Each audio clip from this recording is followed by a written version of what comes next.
Biafra, where you dey? We dey wait for you to come our way. Simon Ekpa, you dey fight like lion, keeping Biafra safe from Zion. Oh mama Biafra, your children they cry. Finland free our prime minister, we no go lie. Our enemy they try to annihilate. Free am now before it's too late. Freedom no be small something. Now waiting we dey demand without fronting. Biafra land we want them strong. We Simon Ekpa, we go march along. From the east to the west we dey shout, Mama Biafra, yeah, I'll call no doubt. Enemies close, but we stand up tall. Together we rise, we no go follow. Oh Mama Biafra, your children they cry. Finland free our prime minister, we no go lie. Our enemy they try to annihilate. Freedom now before it's too late. In unity we go dey strive. Fight for freedom, we go alive. With courage and strength we dey fight. Mama Biafra, our guiding light.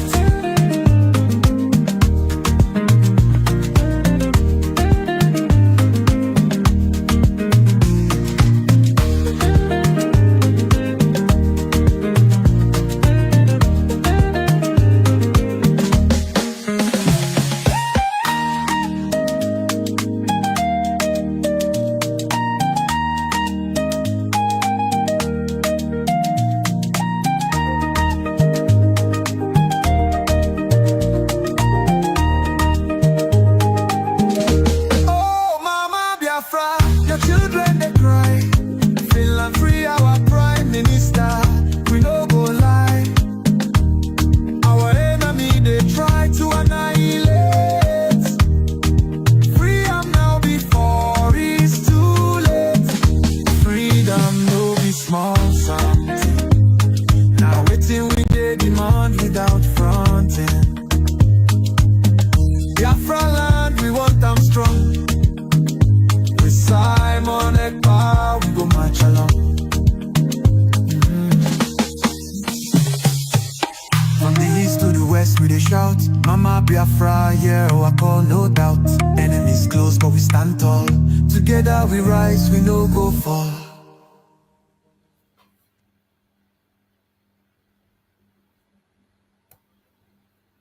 Biafra.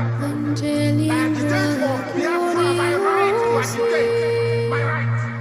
They turned it from peaceable now to terrorism.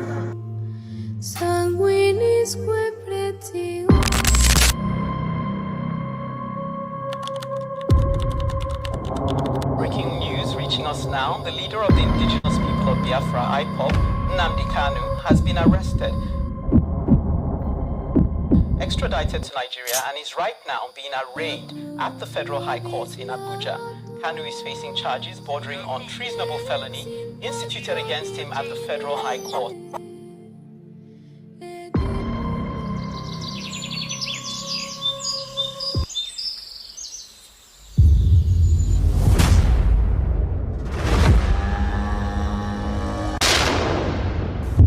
It was an unjust war.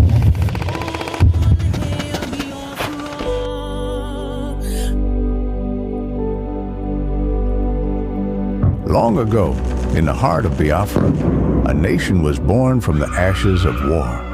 A war that scarred the land and its people, yet it never killed the spirit of freedom. The war aim of Biafra is purely to prevent ourselves being slaughtered, nothing more.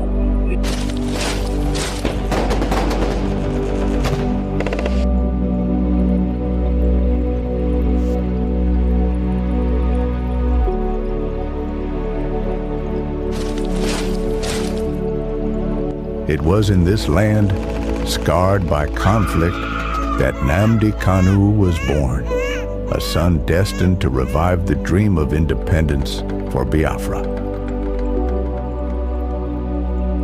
And if anybody is going to judge our success and failure in this war, it will have to depend on how much we have prevented the enemy from killing us.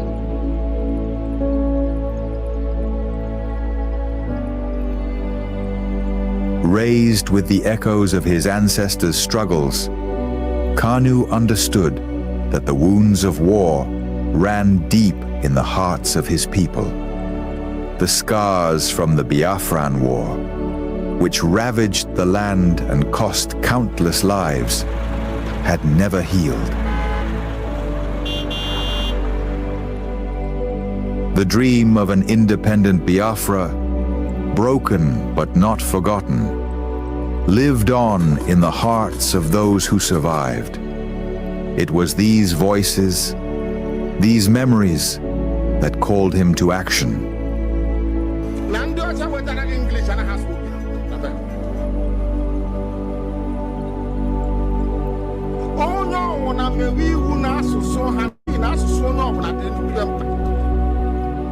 As Nnamdi Kanu grew, so did his voice. He became a preacher of justice, a messenger for those who were unheard. He spoke not just for his generation, but for all those whose lives were shattered by the war. The pain of the past was alive within him, and his words resonated with the cries of the oppressed.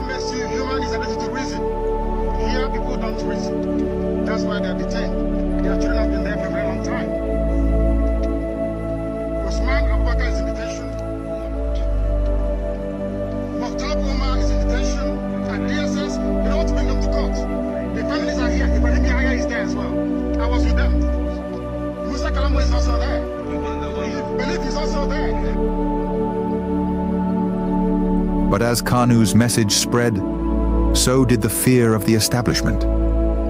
His calls for self-determination grew louder, shaking the very foundations of the government. They feared the revival of a Biafran spirit, one that could awaken the wounds of the past and ignite a new conflict. And so, they moved against him.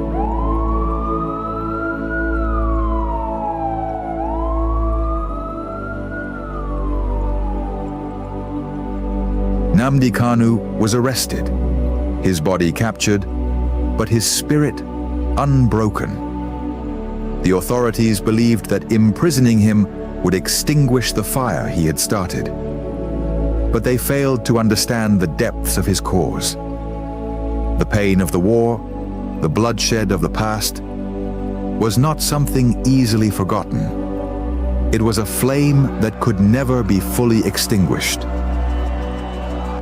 His arrest became a symbol of the struggle that began in the blood-soaked fields of the Biafran War. The demand for freedom was still alive. The fight for justice continued, not just for Nnamdi Kanu, but for all the lives lost, for all the children born into a world of scars.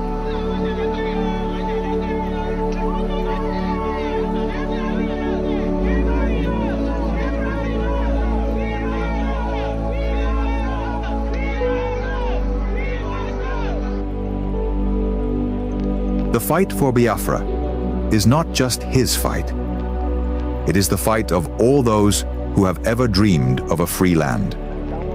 And though the past may haunt the present, the future is still unwritten. As long as the story of Nnamdi Kanu is told, as long as the voices of his people rise, the dream of Biafra lives on.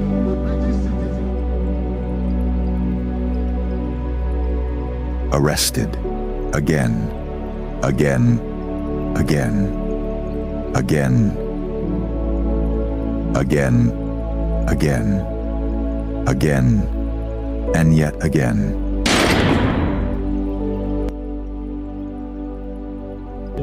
I agitate for Biafra.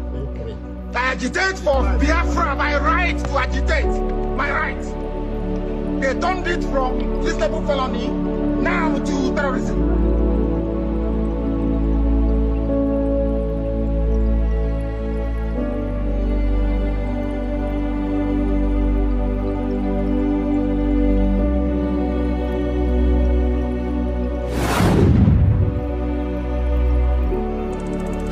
This is Nnamdi Kanu speaking. Biafra land, listen. They thought they could silence me, but they didn't just cage me. They caged your spirit. They made you forget that our land still bleeds, that our people still suffer, that nothing has changed. 5 years in chains. But what about you? Are you not free? Or have they bound your voice with fear? The struggle was never about me, it was about you, your children, your land, your future. So I ask you, where is the fire that once burned in your heart? Where is the voice that once roared for freedom? Wake up! Rise again. Speak. Act. Remember who you are. This is Nnamdi Kanu.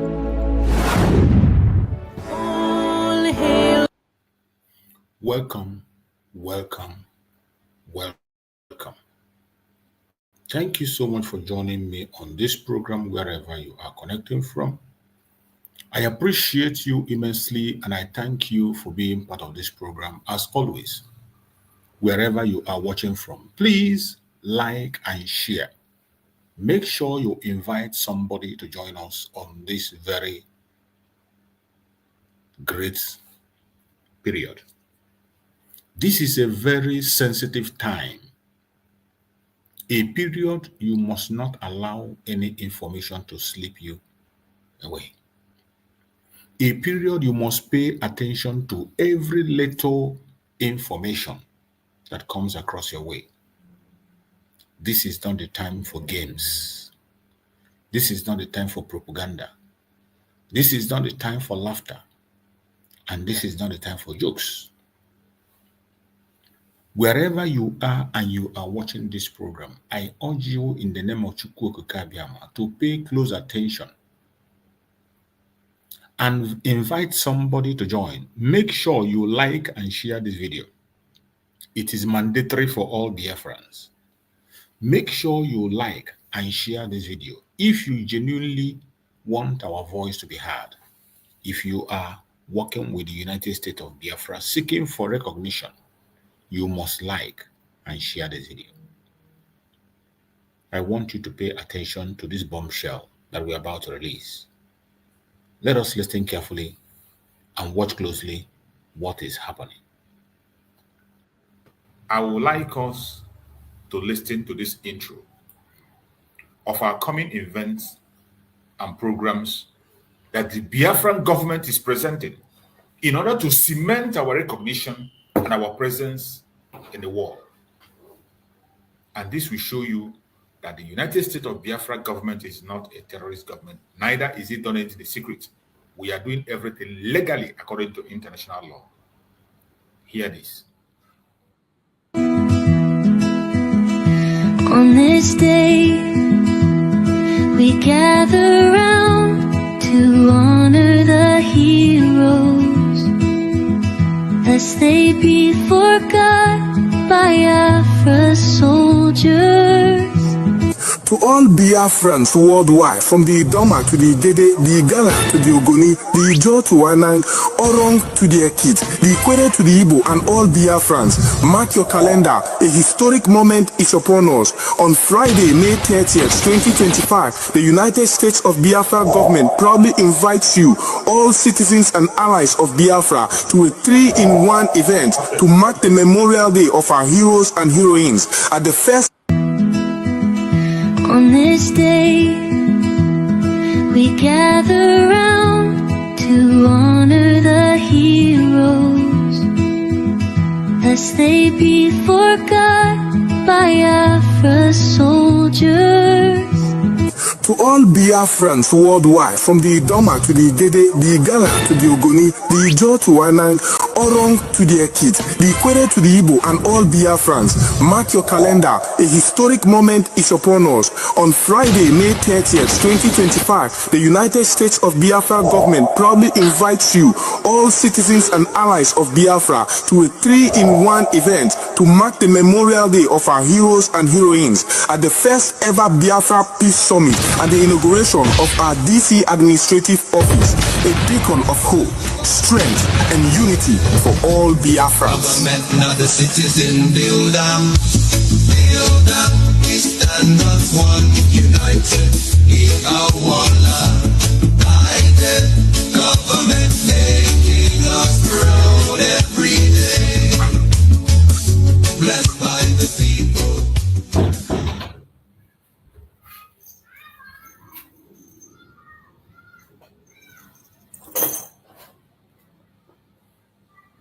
Thank you, fellow Biafrans. Thank you for your patience. I'm waiting there. Thank you for listening. And we must continue no matter what happens. And today we have come once again, as I said before, and the topic we are going to discuss today is going to touch every one of us. And I want every Biafrans to participate on this program if possible. Please use the link and join me on stage. Join as early as possible so that we can deal with this issue and end the program on time. I'm not going to spend much time today. Wherever you are watching from, either on Facebook or on TikTok, on YouTube, make your contribution. Once I see your writings on the comment section, I'm going to read it out.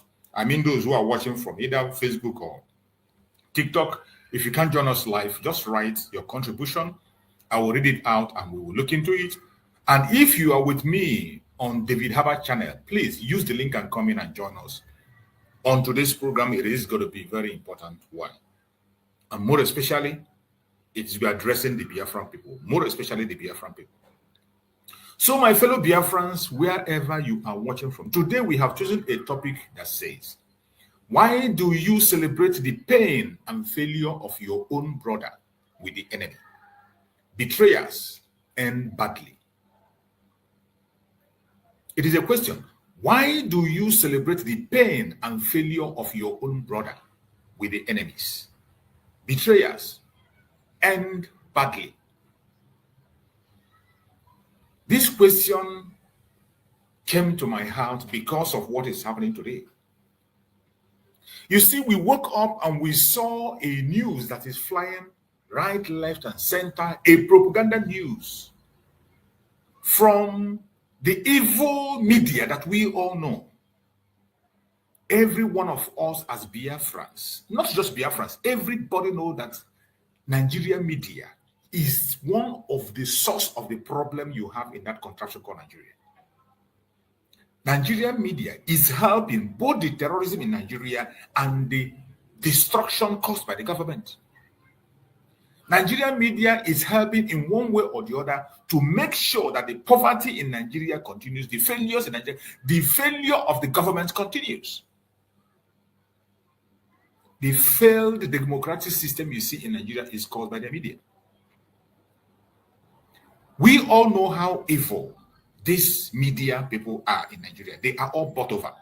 There is no single independent media in Nigeria. It doesn't matter. Some of them might still have some force themselves to say one or two things, but I bet you, at the end of it, you discover where they are going and who they are.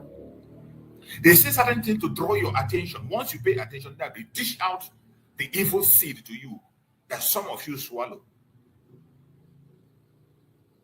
We woke up and we saw the news they were peddling everywhere. Simon Ekpa extradition. The Prime Minister of Biafra, Republic of Nigeria, Simon Ekpa, to be extradited. And when we saw that news, I was really, really, really heartbroken. The comments that people were making on their own and the way people were speaking. When you listen to people, the way they were contributing and what they were saying and the feelings fellow Biafrans were showing, I am not concerned about those who are not Biafran. I'm not concerned about the one Nigerian is. After all, that is their wish. That is their desire to see that Biafrans do not make headways. To stop Biafra, that is their mission. But my concern is those who claim to be Biafrans, who claim to be fighting for freedom, those who confess that they want freedom. They claim they love Nnamdi Kanu. Some of them will tell you how they can be able to die for Biafra, but they woke up and they saw a news about the extradition of Mazi Simon. Even when they know that this news is not coming from the right source, even when they know that this news is unverified, so many of them began to celebrate it. So many of them began to celebrate it. This is heartbreaking. When I saw it, I purposely kept quiet. It's been 2 days. Even yesterday when I was doing programs, some people were writing and told me to comment on that very message that they are circulating. I kept silent. And I was just observing and watching. Even on my own WhatsApp group, I heard the comment people were making and what they were contributing. I was just observing. And I just discovered that we have a very big problem in our hands. We have a major problem in our hands.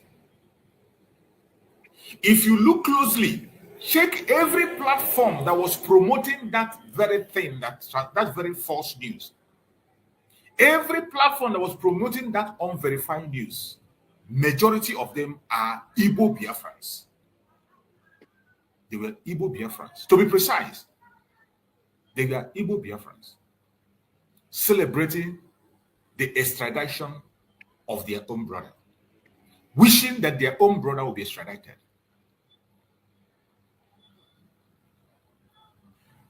It is very, very sad. What has Simon done wrong? Every human being on this planet Earth that knows what it is to fight for freedom, they know what it is for someone to defend him or herself, knows that Simon Ekpa Njoko is standing on a solid ground. There was nothing he did that he did in the secret. Before ever he embarked on this journey, he made it open to the whole world. He made it open to the Finnish authorities. He didn't do it in secret. There is no single operation that Simon carried out to liberate his people that the Finnish authorities were not aware. Simon Ekpa was not a terrorist. Is not a terrorist and will never be a terrorist. Has never made any terrorist move against anybody. But today, the people who are very quick to call him a terrorist and tag him one name or other are the same people that he eats and dines with, the same people he's fighting to save. Now you see why Nnamdi Kanu said that the Igbo saboteurs are the worst saboteurs he can ever deal with in this planet Earth. Every one of us remember Sunday Igboho. Sunday Igboho came up and he was fighting for his people. He didn't do it in the secret. He came openly and fought for his people. Organized a group, took up arms to defend his people, which is the right thing to do. Sunday Igboho went for self-defense of his own people. Even when the political set did not agree with him, some of the traditional leaders did not agree with him, he went further to do what he has to do to protect himself. And the terrorist government of Nigeria came after him. When they went to his house, people lost their life in the house of Sunday Igboho. People were murdered by the Nigerian government. The Zoological Republic government claimed that they saw arms. They saw arms in the home of Sunday Igboho. They claimed they were fired at. There was exchange of fire in the home of Sunday Igboho. And Sunday Igboho, by the grace of Chukwu Okikabiyama, escaped them. And he escaped through Benin. Nigerian government tried everything they could to bring Sunday Igboho back to Nigeria. The people of Oduduwa, the Oduduwa people, both those who are in politics and those who are in traditional level, they stood their ground and say he will not be brought back. They fought and fought until that case died a natural death. And Sunday Igboho took over. I think he went to Germany or Netherlands. And after some time, Sunday Igboho came back to that zoological republic like a hero, with a hero welcome, with convoy. He came back with a convoy.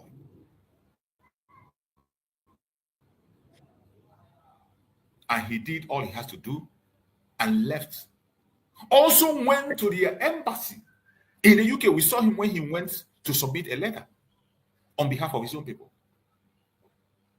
These are all he did. Tell me, what is different between what Sunday Igboho did, what Nnamdi Kanu has done, and what Simon Ekpa did? Tell me, what is different? But today, go to the social media or the conventional media, you will not see anybody mentioning Sunday Igboho in any wrongdoing. You will not see any media because the Yorubas own the media. You will not see them speaking against Sunday Igboho. It doesn't matter their ideology. It doesn't matter who they support. It doesn't matter whether you're a politician or not a politician. It doesn't matter if you want your one Nigeria. They don't speak against him. None of them is mentioning his name. Has Sunday Igboho stopped fighting for Oduduwa? Of course, he has not stopped. He's still fighting on the ground, even though he's not taking the measure we are taking. But look at our own people. Today, a news broke, fake news broke. Unverified news came out. Unverified news came out that Mazi Simon Ekpa will be extradited. You go to social media, every platforms, most of the platforms that we are speaking against and supporting and promoting this very thing are Biafrans. They are people, mostly the Igbo Biafrans. Igbo Biafrans. They were the people who are celebrating that their own brother will be extradited to Nigeria. They are the one who are celebrating, clapping hands, that their brother will be brought to Nigeria to be murdered. Go and check all the platforms that we are talking and celebrating, including the platform, some of us where we are, and some of us we are helping them to share those unverified news. We are sharing it, and sharing it. What has Simon Ekpa done wrong? Simon Ekpa had a legitimate mission to rescue Biafra, deliver Biafra, declaration of Biafra, make sure Mazi Nnamdi Kanu is set free.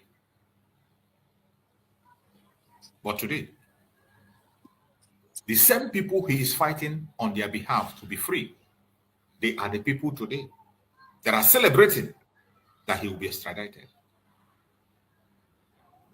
Go and check the platforms that have made it a topic or that are promoting it. In that same country where they are, this same man you are today trying to crucify and take his life, this same man you are celebrating that he's out. It's been how many months now? Is it 4 months or 5 months counting? Mazi Simon Ekpa is not in the picture. And I ask you, has the terrorist activities in Nigeria stopped? Has it stopped? Even before the appearance of Mazi Simon Ekpa, were there not terrorist activities in Nigeria? Were there peace? The little peace you enjoy was even at the presence of Mazi Simon Ekpa while he was there. That was when you enjoyed some little peace. Today, can you compare the number of people that are dying today in that country called Nigeria or in the southeast to what was happening when Mazi Simon Ekpa was there? Even with the events that had happened in his absence today, you can see clearly that he was never responsible for the loss of lives that were happening in the southeast. Instead, he was a solution. He was providing solution. The insecurity in Nigeria, every one of us know that it was caused, created by the Nigerian government themselves.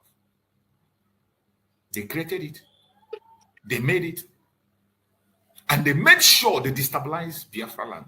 These same people today that are clamoring to extradite Moses Simon Ekpa in this northern part of Nigeria that has been taken over by the terrorists. A place where you go to some states, you see terrorists collecting tax from farmers, taking charge, mounting roadblocks. Nothing is done in that area. Instead, when they get them, they will tell you that they re-radicalize them and introduce them into the military. We have seen many people from the north, all the elite, including the Sultan of Sokoto, making a case for the terrorists. We have heard them talk of forgive them, reintegrate them, welcome them, introduce them to the government. This is the kind of case they are making for their people in the north. You can never see them telling you to bring their own. Even when Shekau was alive, when Shekau, the leader of the Boko Haram, was alive, they have never one day called for his head. Every one of us know how Shekau died. It was a disagreement between two terrorist groups that took the life of Shekau. It wasn't the Nigerian government that took him away. The leader of Boko Haram was not killed by Nigerian government. It was an infighting between a new emergence group and his own group that took his life. All the while, he was protected by federal government of Nigeria. At a point in time, some members of Boko Haram were found in the home of the present vice president of Nigeria. The vice president of Nigeria was found on a picture hosting one of the terrorists. One of the terrorists was found in his home when they were looking for him. Up to this moment, we have seen people from the north, the Fulani, coming to make case for them. They say Boko Haram are their foot soldiers. Fulanis are their foot soldiers. They are their brothers. That is the song they sing. Even today, they have made it impossible for people to confidently come to their media, conventional media, and call the Fulani terrorists what they are. They don't want you to attach their original title to their names. But look at Biafra land. Look at us. Look at us in Biafra land, more especially the Igbo Biafrans. They are in the forefront to destroy their own people. They are in the forefront to destroy their own people. Everybody wants to be the man in charge. If it is not coming from you, nobody else will stand. Even though they know that Nnamdi Kanu has been pursuing a genuine cause. Today, you see them today, when they come to the convention and they say, yes, Nnamdi Kanu is a good guy. He was fighting a good cause. He has a good reason to fight. He was doing it very well. He wasn't violent. But when Nnamdi Kanu was doing all that, what did they do? They were all busy plotting on how to arrest him, how to kidnap him. The same people he was fighting to rescue, the same Igbo politicians, Igbo elites, Igbo people, they organized themselves and made sure that they kidnapped Nnamdi Kanu. But today, when you see them talking on social media, some of you get carried away. Some of you, Biafrans, you get carried away. When they come, they tell you, oh, Nnamdi Kanu must be released. He's a very gentleman. He's fighting it the way he's going to. That is where he's supposed to be. He's not like Simon Ekpa, who is now taking everything to his hand, who is taking an extreme. Nnamdi Kanu was a very good man. I want all of you to look back. What were they saying when this very good man was outside fighting for them? What were they doing? What were they doing? Today, you see them celebrating that Simon Ekpa will be brought to Nigeria, even though they know it's an unverified information. Unverified info, and they are celebrating it.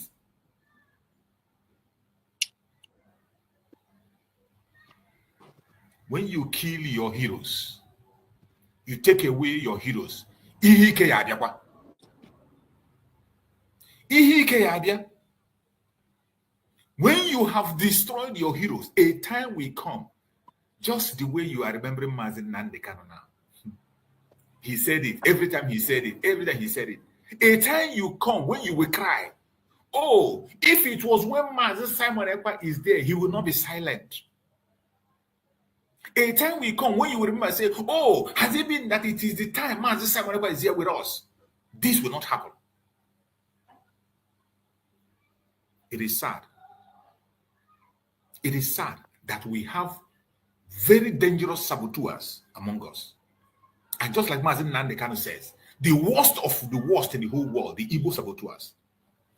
The worst of all.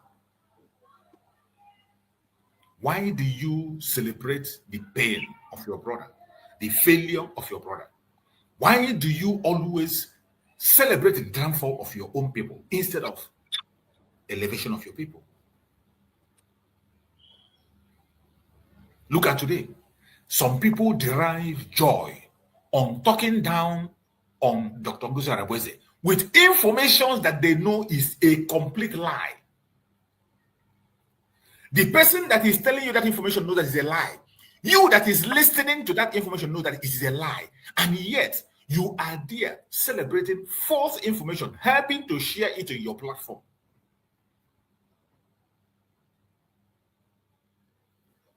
It is sad. Very, very sad. Why do you celebrate the pain and failure of your own brother with the enemy? And you think by betraying your brother that your enemy is going to trust you? Hell no. Once your brother is taken out, you'll be the next in line. You think that the arrest of Mazi Nnamdi Kanu is because of him. It's not because of him. They want to get at you. That was why they took him away. They know that Mazi Nnamdi Kanu is a barrier that is hindering them from taking you out. And when they remove him from the way, it will be easy for them to penetrate. But Mazi Simon Ekpa stepped in and he said no. And they saw that Mazi Simon Ekpa has built much more stronger barrier than you can ever imagine. They couldn't handle it. And they came in again. And they took away Mazi Simon Ekpa. And today, people who Mazi Simon Ekpa put his life on the line to die for, they are the one today trying to celebrate his downfall. They are the one today sharing the unverified information. They are the one today glorifying it. Why do you celebrate the pain and failure of your own people? Why? For how long are we going to be soaked into this envy and jealousy? How long? How long? Simply because you are not the man in charge, everything fails. It doesn't work. Simply because you are not the one speaking, whoever speaks, you don't take it. Even though you know that the contribution your brother is making is genuine, you know deep down in your heart, when you sleep, your conscience will tell you that this person is doing the right thing. But yet, out of your envy, jealousy, wickedness, you continue to fight against your own. I've come to see that the reason our freedom is being delayed today is because of us, more especially the Igbo Biafrans. The reason Nigeria is still not divided today is because of us.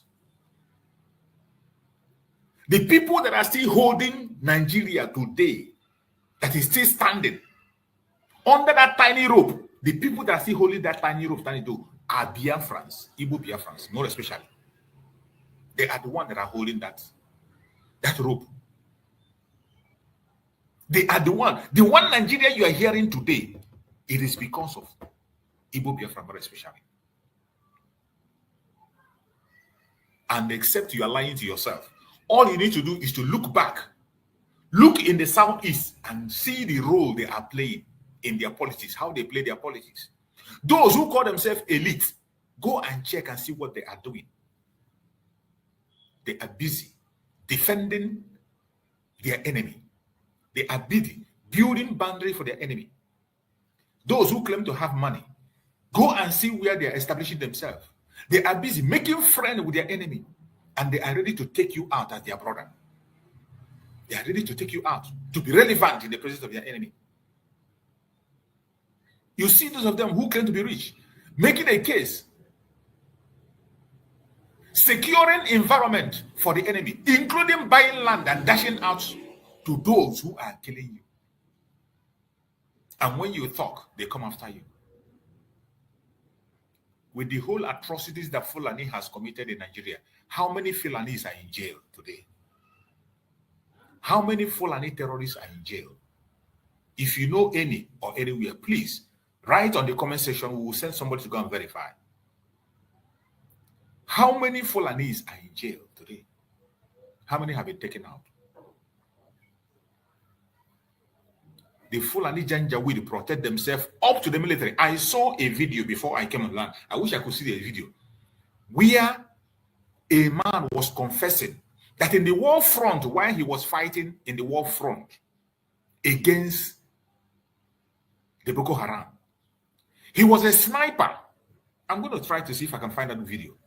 He's a sniper. It was in a rodeo program he called in, and he was explaining what transpired while they were serving in Nigerian army as a sniper in war front fighting against the terrorists. That while they were fighting, somebody, a fellow soldier, shot him because he was taking out the terrorists. And the man told him in Hausa that you are killing people too much. A fellow soldier told him you are killing too much terrorists. And Hausa, and a Fulani terrorist told him that he's supposed to be a Fulani. These are people they recruit into the army. They didn't only tell him to stop, they shot him. He narrowly escaped. And the man confessed that many of them who were professionals in their job in the military were shot dead by the northern soldiers. But what do? They will send a Biafran soldier to Biafra land to use that Biafra soldier to open fire on innocent citizens, burning their house, burning their properties, even when you know that this person has not committed any crime. Even when you know that the law in your country says that an accused person remains innocent until proven guilty. They will send you, you go there, you open fire against your brother. I am mentioning the Igbo Biafrans because we have the numbers in the old Southeastern region. And if we can act wisely the way we are supposed to act, every other people around us, our brothers and sisters around us, will be carried along, and they will go. They will join us. But most of the problem we are having today is from us. Why do you celebrate the downfall of your brother? Why do you celebrate the pain and failure of your own brother? How long are you going to be doing that and yet pretend that you want freedom? This is a question that I want everybody to answer.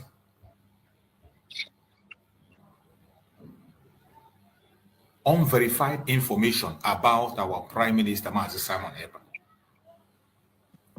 People are already celebrating. If you go to their conventional media, the people that celebrate it more on conventional media are the people of Igbo tribe. Go and check. In conventional media, people that use it as a program and verify it and talk about it, they are mostly people from our side.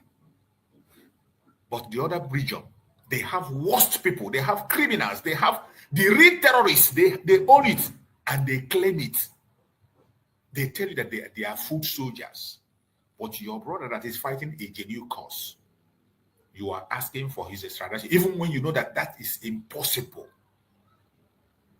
Even when you should know that if that happens, it means that you are gone and gone for good. Because there is no basis upon which such should happen. There is no basis upon which extradition of Mazi Simon Ekpa should happen. There is no basis at all.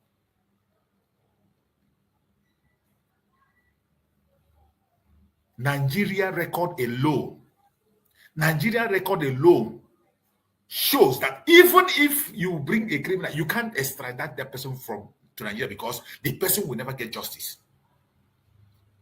On what basis are you going to be extraditing somebody to Nigeria? Look at Nnamdi Kanu. Nnamdi Kanu, a case study. A case study. How can any government in this world, seeing what they are doing against Nnamdi Kanu, now release their citizen to Nigeria? Upon which base are you? Upon which what are you going to look upon?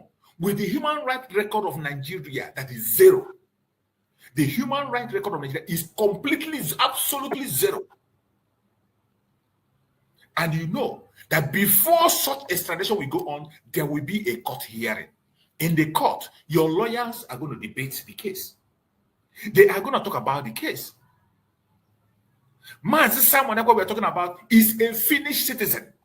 If there's anything that warrants them to send Samuel to Nigeria, we know that we are finished. It is not just about Samuel, it is about you. So many of you that have citizenship in one place or the other, you think it's about Samuel. And because you don't like him, today they are saying they are going to extradite him. You are celebrating it and you are announcing it happily. And you think it's about him. Injustice against one is injustice against all.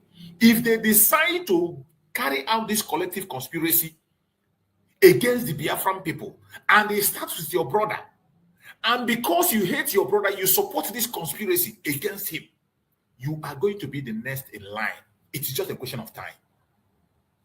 According to international law, there is no basis upon which Mazi Simon ever can step his foot into Nigeria in the name of extradition. There is no basis. It doesn't matter what they do, except when they go into their fraudulent conspiracy against the Biafrans. And when you see such conspiracy, you should be worried because it concerns you. It will affect you directly or indirectly. You think it's about Mazi Simon ever. Tomorrow, you don't know who it's going to be. There is no extradition treaty between Finland and Nigeria. And as we all know, on international standard, before you can extradite anybody to any country, you must be very, very sure that that person will get justice. Number one, the person, it must be guaranteed that the person will receive justice in that country where you are extraditing him or her to, according to international law and international standard. Tell me, even if you are not a Nigerian, all you need to be is to Google in the news of Nigeria and you see their human rights record. Which human being on the planet, which country on this planet Earth that has conscience, that follows the rule of law, will allow their citizen to be extradited to a country called the Zoological Republic? But yet, you are seeing this collective conspiracy about to play out. Instead of you to fight it with all you have, you are busy helping out to promote it, expand it, celebrate it, and you give them the chance to do what they want to do. And you think it's about Mazi Simon Ekpa. I'm sorry for you. And as you know, the Igbo Biafrans have the highest population across the world in other lands. It is Mazi Simon Ekpa today. Tomorrow, it might be you. Tomorrow, that you have a citizenship is not a guarantee. That is what some of those idiots are trying to tell you. And you're accepting it with all faith because it is not you. It has not happened to you. Pray and pray that it's not you. Pray and pray that it doesn't happen. And I hope, I believe that it will never, ever happen. I welcome my fellow speakers that have joined me today. I can see my beloved sister, Obi Okafor. I see my brother, Greg, and I see our beloved brother, Christian. So I think our sister, Obi, is the first person to come here, and she's busy in the office. I don't know whether she will have a chance to speak. She's busy in the office. So let's allow my brother, I think, Bro Christian.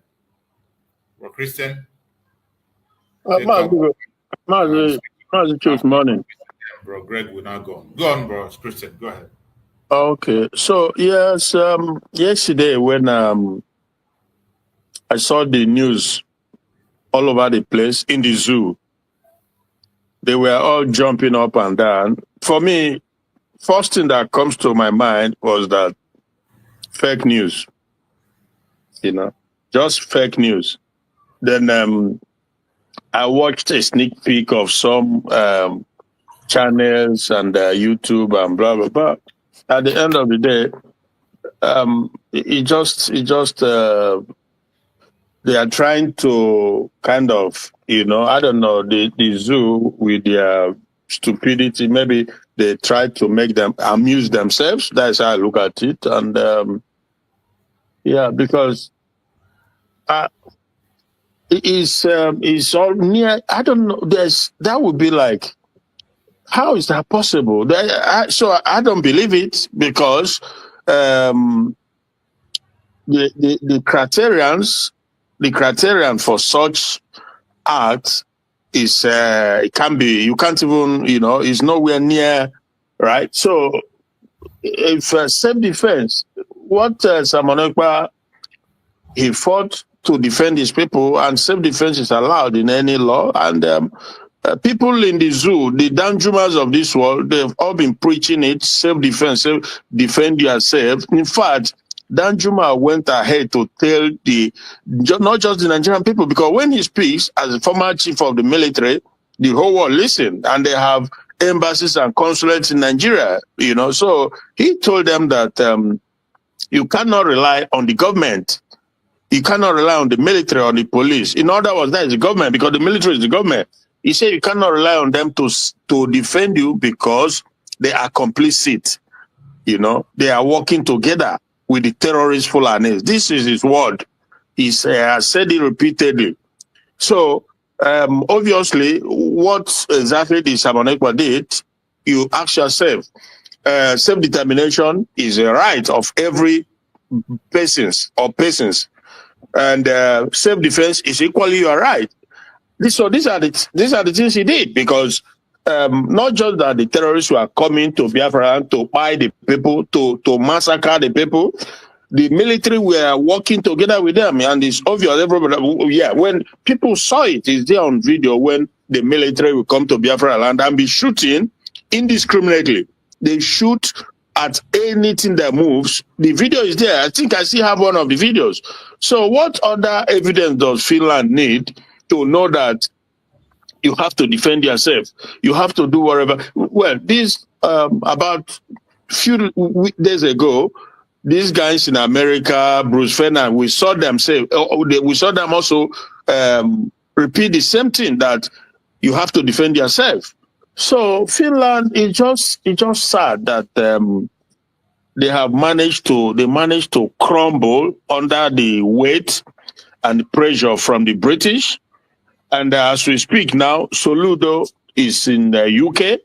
They are conspiring, ganging up, because we know these people. They are all predictable. We know when Soludo, all these people, we know whom they are. We know what they want to do. So now, and so like I said, Finland has really. It's sad that all the goodwill that Biafran had with Finland, the good gestures, all of it has been they've just damaged it overnight, just for that one, this one singular move they made on Simon Ekpa, who is their citizen, who have served them in the military, again, that is, by the way, that they've really, really crossed the line when it comes to, because not at this point in time, they did what they did. So they've made themselves enemy of Biafrans. And nothing is going to change that moving forward. I doubt if there's anything Finland can do now moving forward that is going to change this one singular.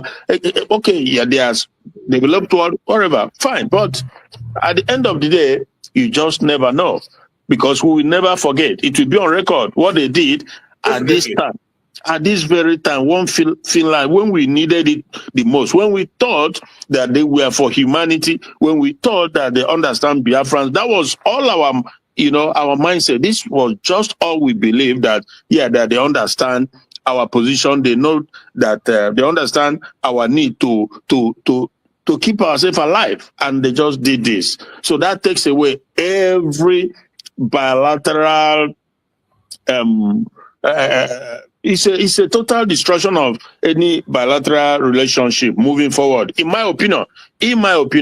So I'm not. I don't make the decision, but this is just my own take on this very thing. That moving forward, we can't forget this. What they did to an innocent man who have served them diligently and who is on the right path. He's only calling and working to defend his people. Who wouldn't do that? They themselves, the Finland, what are they doing today? They are working so hard to defend themselves as against the Russian, as they proclaimed. So the thing is, it's just sad. But the zoo, and I've also spoken with some people. I told them that you all will be disappointed because there's no way in hell. Yeah, your joy, your people's joy will be shallow. It's not going to be fulfilled because Samanekwa hasn't done anything to be extradited to a terrorist country, a country where the military, where the government are the ones sponsoring terrorism, and they're pretending otherwise. But of course, it's known. Everybody know by now. But like you said much earlier too, there's this problem with Ndibo. I don't know if it's the long subjugation and marginalization, if it's part of it, or is it just that the crab, that spirit of crab that is also manifesting? It's just so sad because not be today, you see that like even that is the overheard Ordinawa, that guy from Biafra, whatever, ranting rubbish up and down, trying to just, fabrication all over things that doesn't even make sense. They are exactly. That was one of the things I saw yesterday that prompted me to be making this program today. What that idiot was spilling on his mouth. Yeah. These are people who claim to be fighting for Biafra. Yeah, because Massachusetts, it's good that on those platforms, we have to see what they are doing to be able to set the record straight. That is very, very important. So you can't ignore them. Now, so like him and his cohort, the Ogenkere and the Vavava and the rest of them, their problem, my own assessment, their problem is just that same old spirit of the crab. Come on, something like that, right? Like, what is his name? He can't go Rago. He said that instead when someone go bring Biafra, make Biafra no come. So instead when he go be say, no be Ogunkere and their people, making them sabotage, make them destroy. And that woman in France, she said it openly that she will make sure that she. So you begin to wonder, and it is sad. Again, but I don't get overly disturbed by this thing because I know it's been a long struggle, ages, decades. The enemy has so terrible seed among the people. And if you look, to be fair, if you look at some of these nations that has found their breakaways, find their independence, it makes easier somewhat because the people, there's this kind of unanimity among the people. There's this unanimity among them, including their political elites. But that is not the case with Biafra. Why? Because the global conspiracy attached to it, and the fact that for so long the enemy has really sowed the bad seed and they've germinated. That's why you have people like all these Soludo now, you see, who believe that for them to be relevant and to succeed and have position, they have to destroy Biafrans, destroy the push for Biafran freedom, just to please those that made them relevant, the Fulani, the Caliphate. So you see how yesterday also I watched an interview from Innocent, where the guy stated quite clearly that he was never notified. He said that even if they have given them, even if it's half an hour, 30 minutes, they would have evacuated the cars. Now, Soludo is doing that just to please the caliphate. And there's a bigger picture attached to it. Trust me, my brother. There's a much bigger picture. He's not just destroying it for there's a message he is sending because he's working for the Nigerian Fulani system. Because these guys know, Soludo and the rest of them, they know that under Biafran government, such a thing would never happen. There's just no way. And in any normal society, such thing don't happen. Because if you want to bring down or destroy whatever for whatever government project, there's a way to go about it. You have to notify the owner, the person, and even if the person doesn't even react, you still don't have the right as a governor to go and start bulldozing people. You don't do that. It's the judicial system.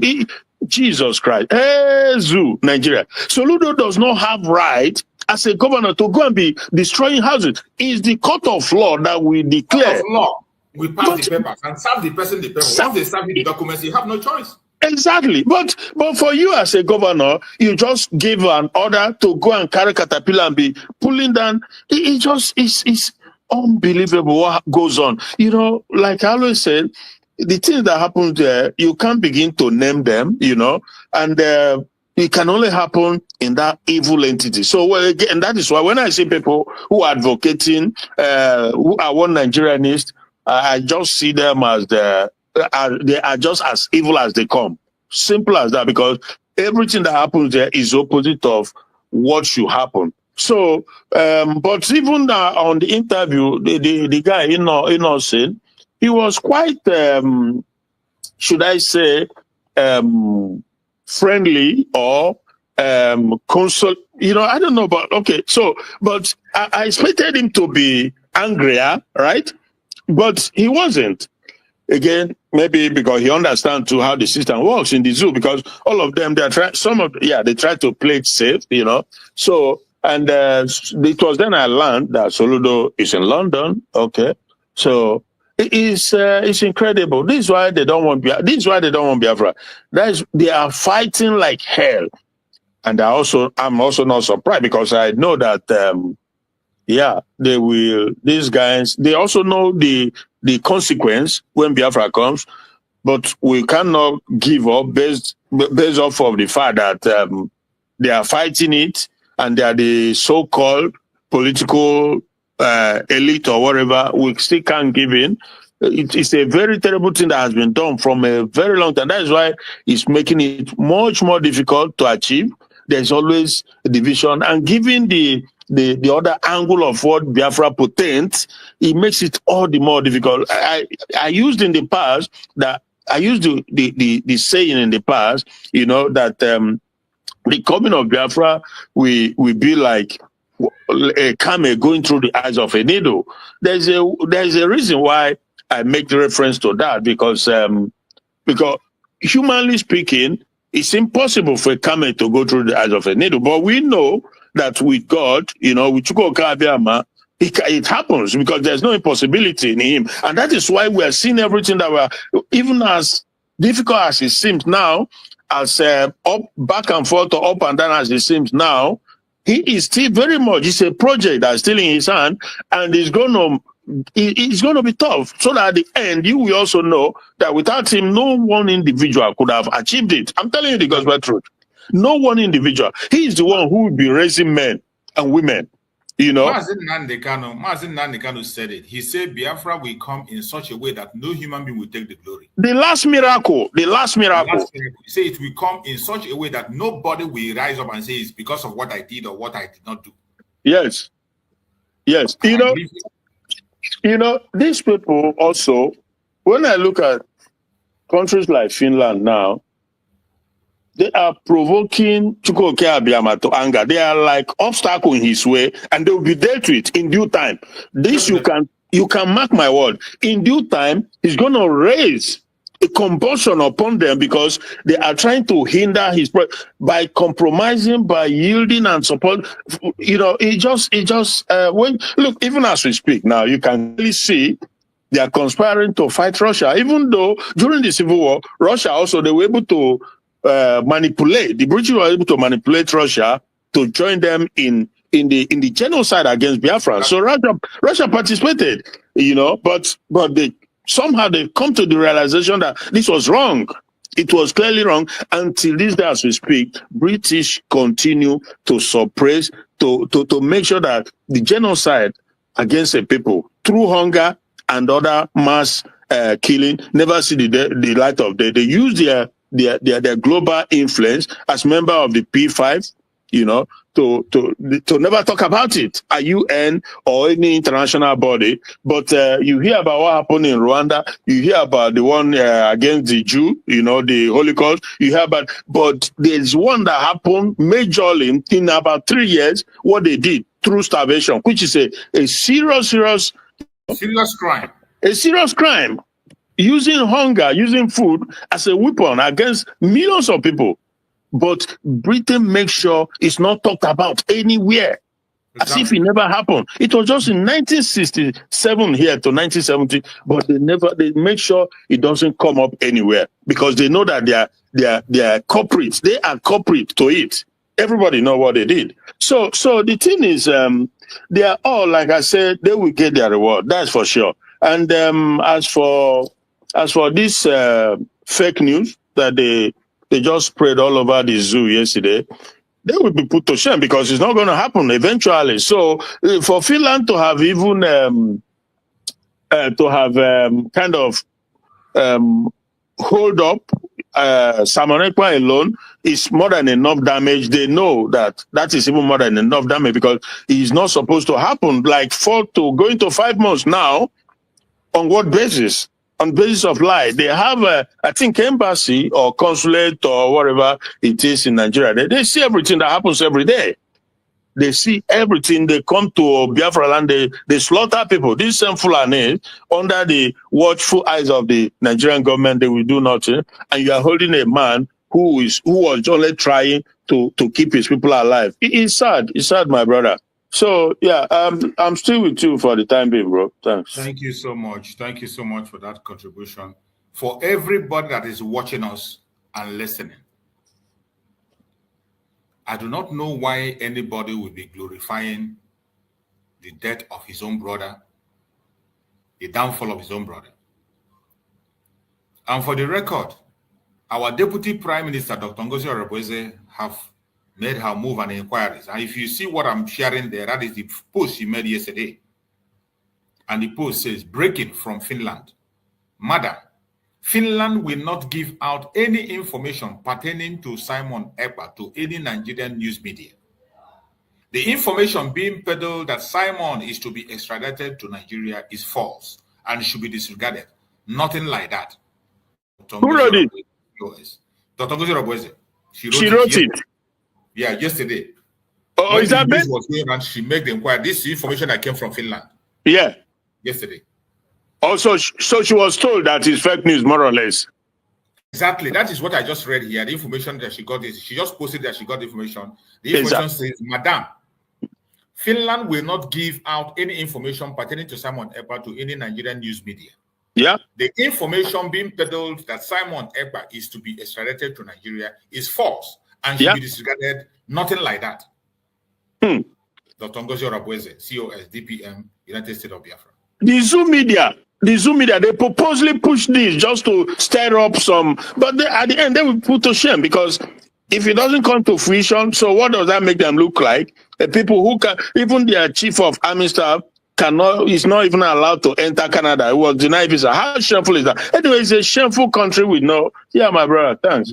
They have shame. They don't have shame. My brother Greg, let's hear from you, bro. Greg, take up the mic.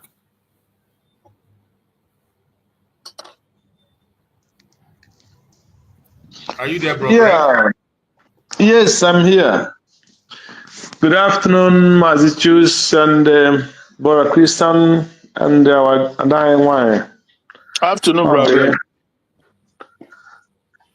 And good afternoon to Biafrans and greetings to all Biafrans, the media.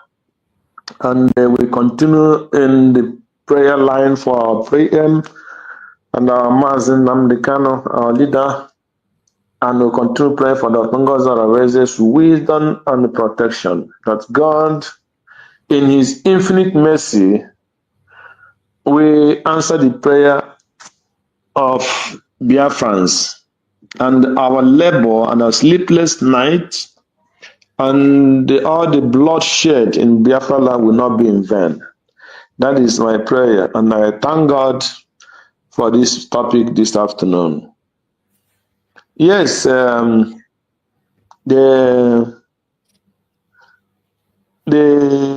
question and the jubilation of some people and the fear of some people and concern of some people is something that we cannot take for granted. One, let me start with our own concern concerning our leader, PM Simon Ekman. The whole world knew that before Simon Ekman started anything concerning Biafra, he went to the Finnish,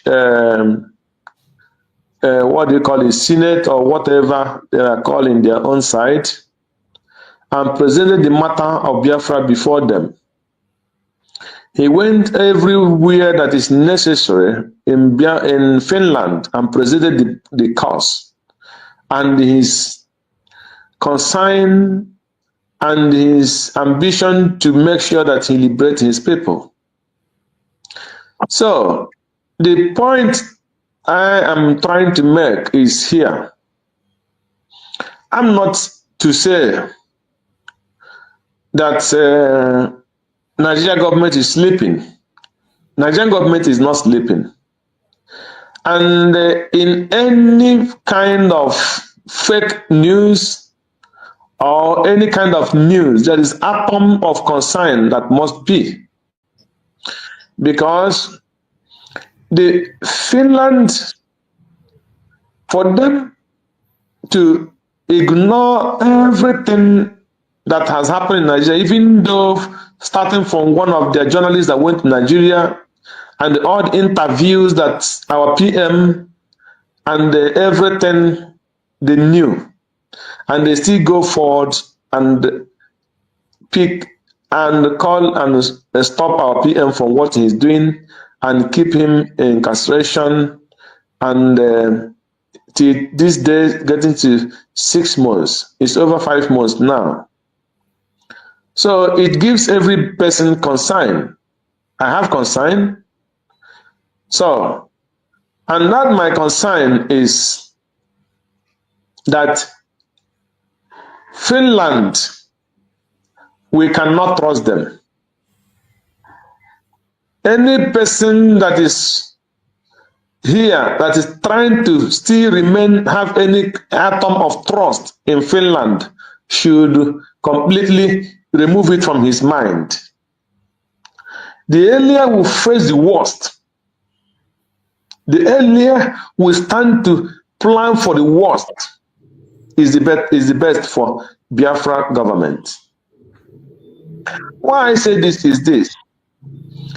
After our PM was invited, if you remember, after when he was invited, all the whole thing was that nothing had been presented or nothing had been accused or nothing had been charged.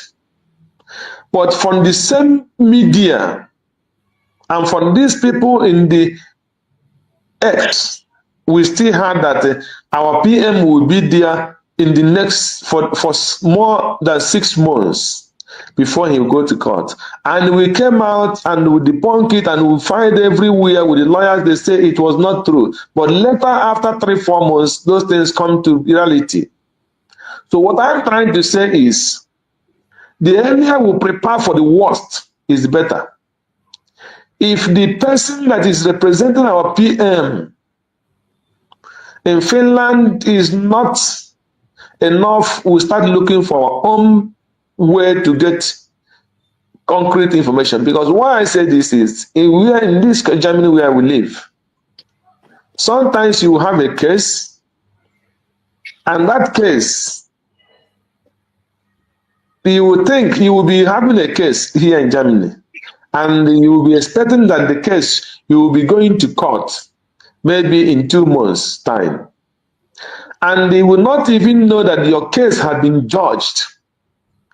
So that 2 months' time they are giving you is coming to read the outcome of the case that has been judged. But your lawyer will be telling you that you will be coming to court on the next 2 weeks, or next 2 months, not knowing that your case has been judged. I'm just telling you the truth. So when you get on that day, they will be reading what has been judged already, and you will be surprised. So that is the way. I'm just telling you from experience. The experience I have was not a kind of criminal experience. It was a kind of business and the financial problem with some company or whatever. So why I say is that the European people are not honest and they are not truthful. The only thing they are after in anything they do is anything that concerning them and their government and their interest. So I will not come here to start. I don't have time for all those criminals that is jubilating because of any negative news against our PM or anybody, because that is what they worked for, and they are the people who fought to make sure that the PM was stopped or invited or questioned. They are the people who gang up against him and wrote petitions against him.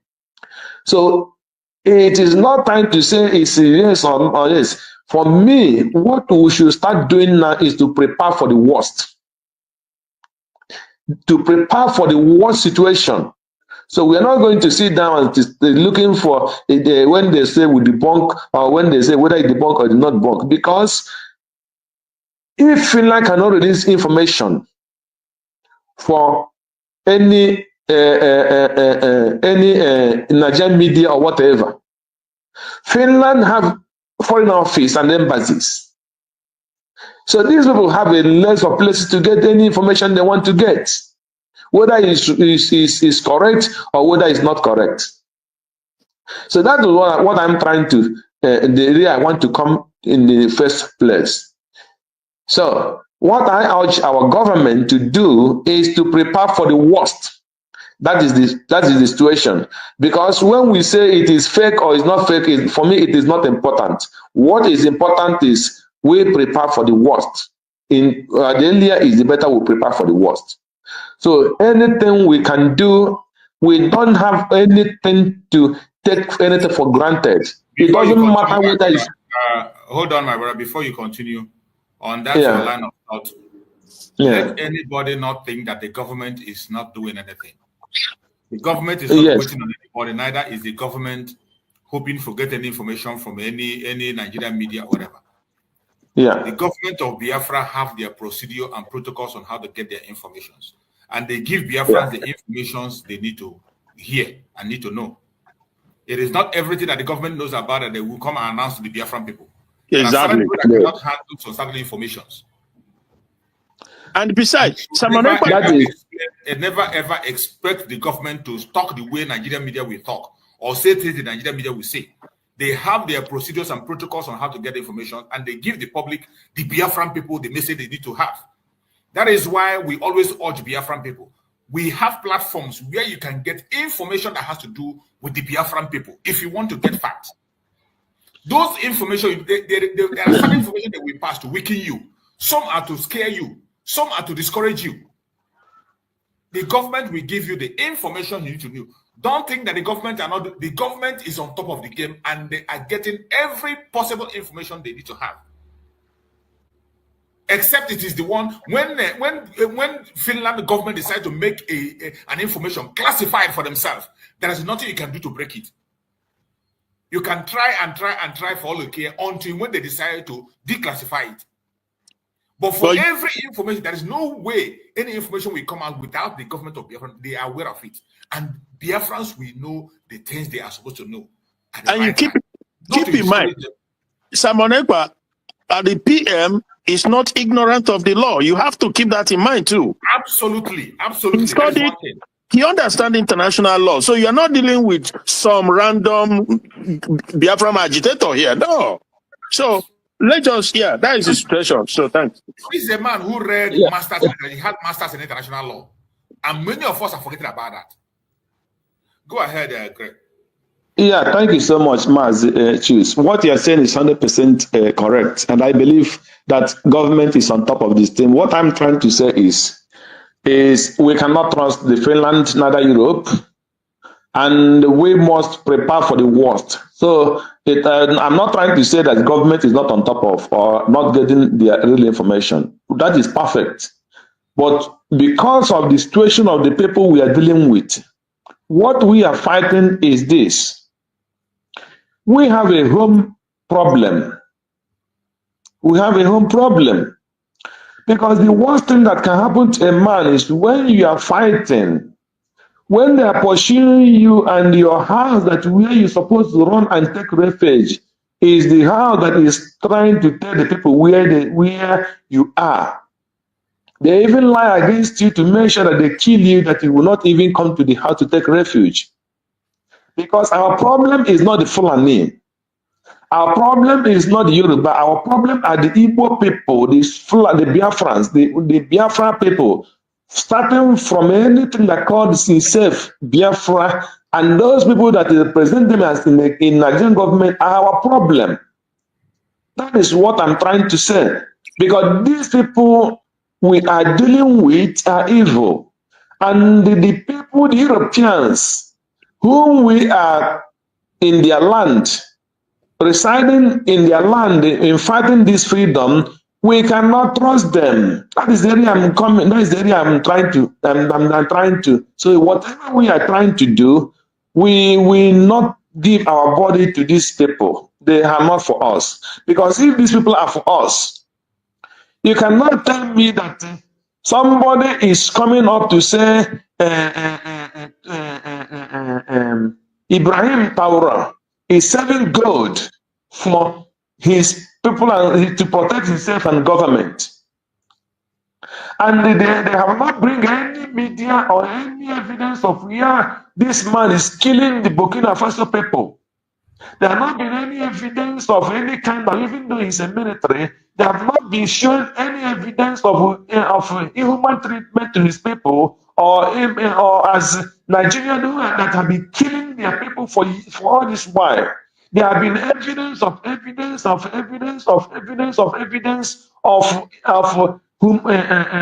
rights abuse in Nigeria. Every day there's still millions of people. Every year millions die. Every week thousands die. And this international community are still dealing with Tinubu. He flying everywhere. He going everywhere, having meeting with them, giving them whatever they want. That is what they want. They don't want our life. They don't care. So when they come out to start to tell you, pretend and doing this, it's 100% not true. That this is the area I'm going. So not that our PM doesn't know international law. He knew it 100%. Even all the whole broadcasts he made during all this while. I was watching somebody, one lady this morning. So he was making a listing. So every single thing that Simon Ekpa did, he not do anyone in secret. Everything. Even when he was calling Soludo that he is somebody who kidnapped his person who was working with him or the in-law or whatever, and he paid 10 million. This is how the information he got. That information we are true. Did the Soludo work on it? No. Those things are not interested. When they catch pay somebody and he said they expected that that person will come and confess and say that Simon Ekpa is the one who sent out. Those confession did not have they channel it to Chines Sanwo-Olu. Did the Nigerian government who asked who is Chines Sanwo-Olu? No, till today, because he's working with them. He is working with them. So even if they use Chines Sanwo-Olu and kill a whole village, it will not matter. That's this area I'm going. I'm not even one testimony, not using try.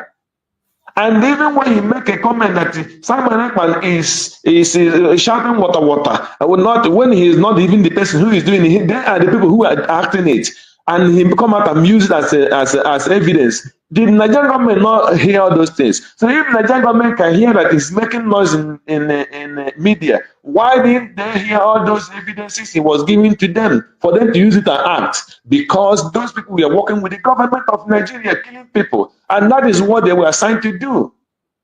So the area where I'm coming on my own side is better for me to prepare for the worst in anything I'm doing, both the military and everything, because that is where I go back again. Because if this person who called himself Ogunkere, that Biafra was declared, and he did not do all those rubbish if he were genuine, and this military did not show any anger, they did not show anything, but instead when someone was taken, this guy come and ask them to keep calm in anything they are doing. That shows them it's evidence against Simon. So these are the people who are jeopardizing what we are doing. And they are the people who go behind and shouting Simon, just like DOS is shouting Nnamdi Kanu. When Nnamdi Kanu was kidnapped, they handed over Eastern Security Network to Soludo and all his men. When Soludo come at 100%, those governors come and say they are working with them, not once, not twice, not a third time they come out and confess working with DOS, and the money they paid and everything, all those we are evidence there. So, and this last revelation that this our commander made the last 2 days, that Ozodema was the one person who had been killing people, who even invited them to leave Biafra, fighting for Biafra, and come for him as the government to use them to be killing people, and they refused. All that is not evidence, and which someone have been crying on the internet. The Nigerian government not had all those things.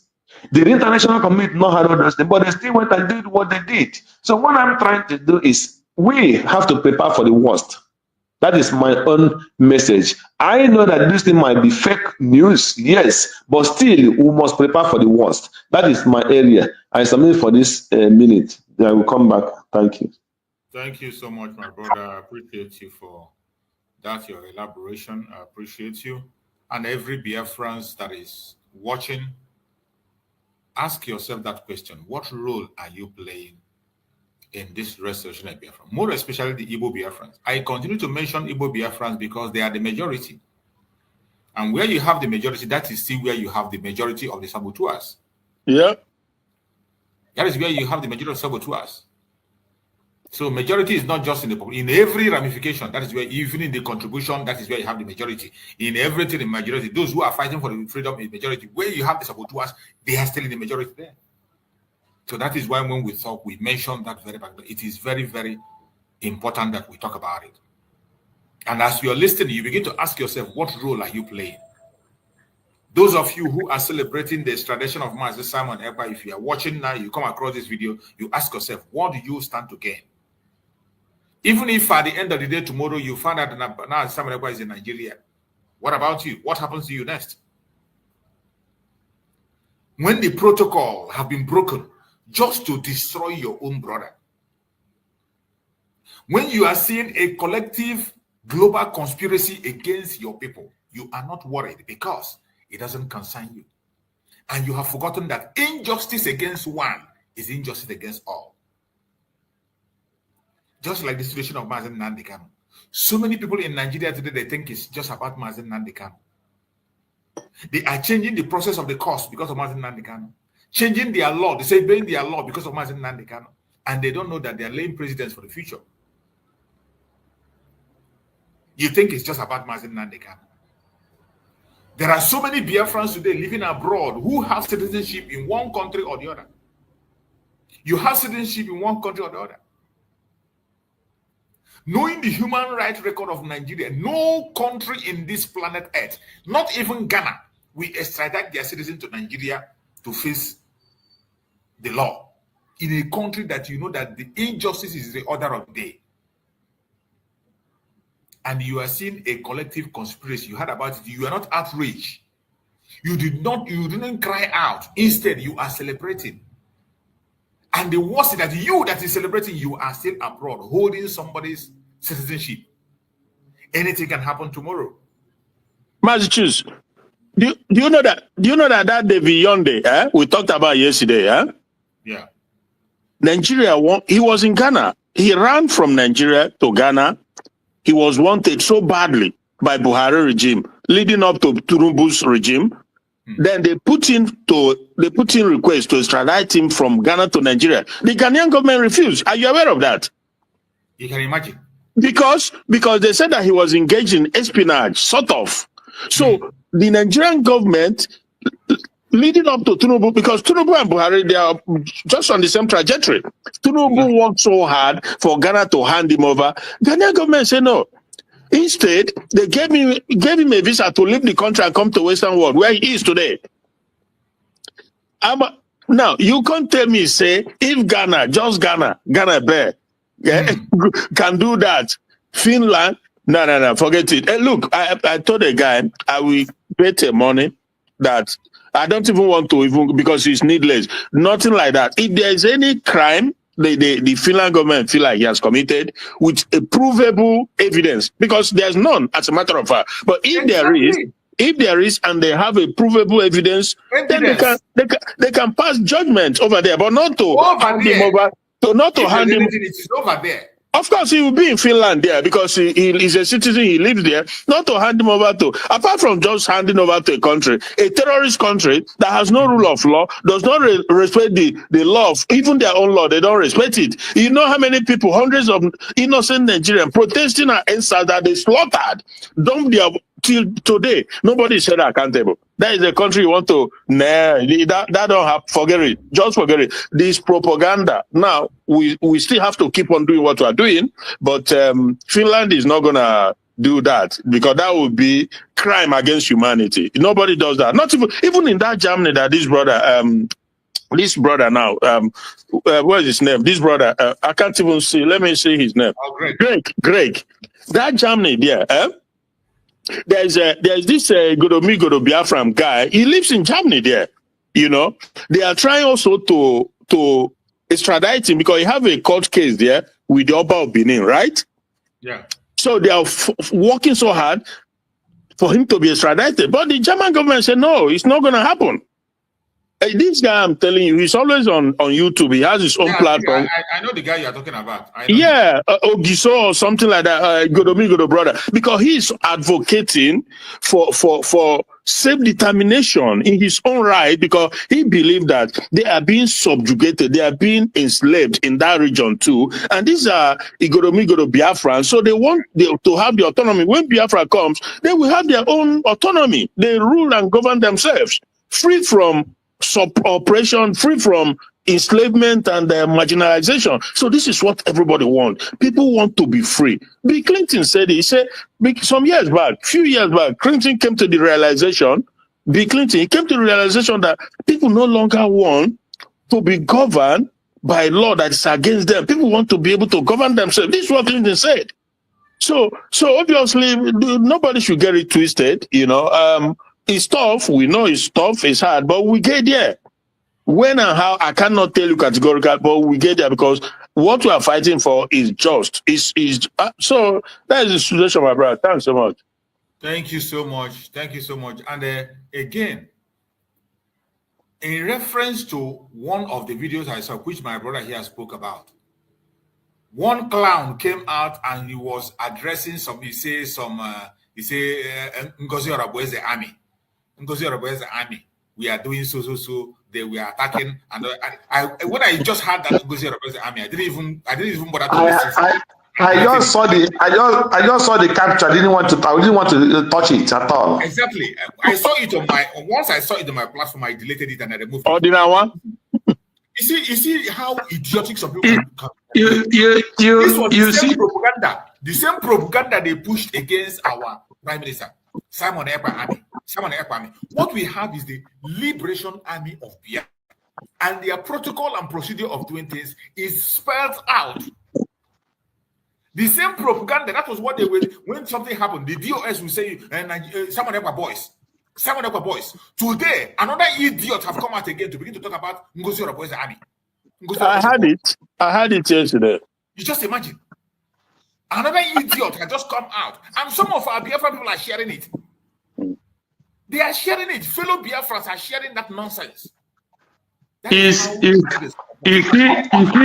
that man Biafra unite. Yeah. I don't know why any person that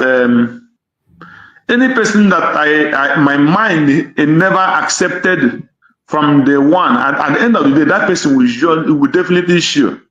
Because if you watch when Simon Ekpan was around, if you know when Simon Ekpan was around, what was the work of Biafra Unite? The only work of Biafra Unite was to, if there is anything that happened in Nigeria, he will come and read it to you as news. I think it's in Nigeria. As news. Nobody is a faceless person. Nobody knows who he is or where. Very faceless. He will come and write breaking news. Tinubu went to England. He will come and write breaking news. Salute this. That was the work of Biafra Unite. Biafra Unite was never a freedom fighter. Faceless, like Ima Powerful. Yes. And the same thing he had been doing. So those that I would say, why is this guy always come to tell us the things we know we can reach, the information? And when this guy, what in this last time that after Simon Ekpan was taken away from us, and we came back from Finland, and he come out and when that news broke, he come out and he said that he wanted Ngozi to call her and to call her that he will come. He will that so that they will settle this problem. That most of them don't even know his position and his relationship he had with Simon Ekpan. That many of them not know the relationship he had with Simon Ekpan and how close. That Simon Ekpan never do anything, never take any decision without calling him or reaching him. Then he said he was trying to let the listen that he want to bring a kind of a peace. So I watched that guy. Then I watched when Adeda Rama was in this too. She was still on the side of what God wanted to use her to do before she gave herself to before Akwa is here. Yeah, she started misbehaving. So now she let the man come out again and said when those people started talking about Chata, he come and give the Biafrans that in this thing that is happening, that he will come out and make his broadcast so that people would know where he wants. So, and when this guy come out, he started talking about Chata. So, and it came to my mind. You tell us that you have no communication with Ogenkere, you have no communication with Dr. Ngozi Oraboye, and you come out with Chata. I started reading Chata for us. So when you finish that Chata, and then he started doing what he's doing, that was when I knew that the guy is not a human being. And he claimed that he is too educated, nobody can challenge him. If any person wants to let that person come and stand with him for debate, this, that, and that. But the minute he talk about that Chata, I know he's a complete betrayer. A pure betrayer. So any person that listening to what he's doing, as long as a faceless person, and we don't know what he stands, he is a criminal. So I see him as a criminal. That is the only thing. So any person that is some of us forget so easily.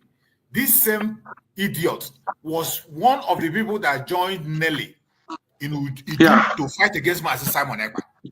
Yeah. He was with Nelly fighting against Master Simon Ekpa. And even when he came back, I know what he said in our media meeting, when we were holding media meeting. I had a problem with him. We all had a problem. which I don't normally discuss. I don't discuss it. Ugo was there in that meeting. And everybody heard what he said about Mazi Simon Ekpa. These are people who don't respect Mazi Simon Ekpa. It is about, and the worst part is that it is a faceless human being that you don't even know. That's the worst part. He might be talking about Biafra in the morning, in the night he's talking for Nigeria. Exactly. He might have a platform for Biafra and still have a platform for Nigeria. And it is so sad that the Biafrans are still going to this platform, sharing their information and believing what they say. Yeah. I can't understand it. This was somebody, the videos are still there where he was challenging Mazi Simon Ekpa. During the time of Nelly, he was standing with, he was the one that Nelly was projecting as their whatever. They were fighting against Mazi Simon Ekpa. And somehow, some of us forget so easily. I can't just understand it. This thing is not just, even people who claim to be strong in this present Biafra we're talking about, you see them still believing what he said. I don't know whether if they forget themselves, or maybe they just came in yesterday, or maybe they don't know what has happened in the past.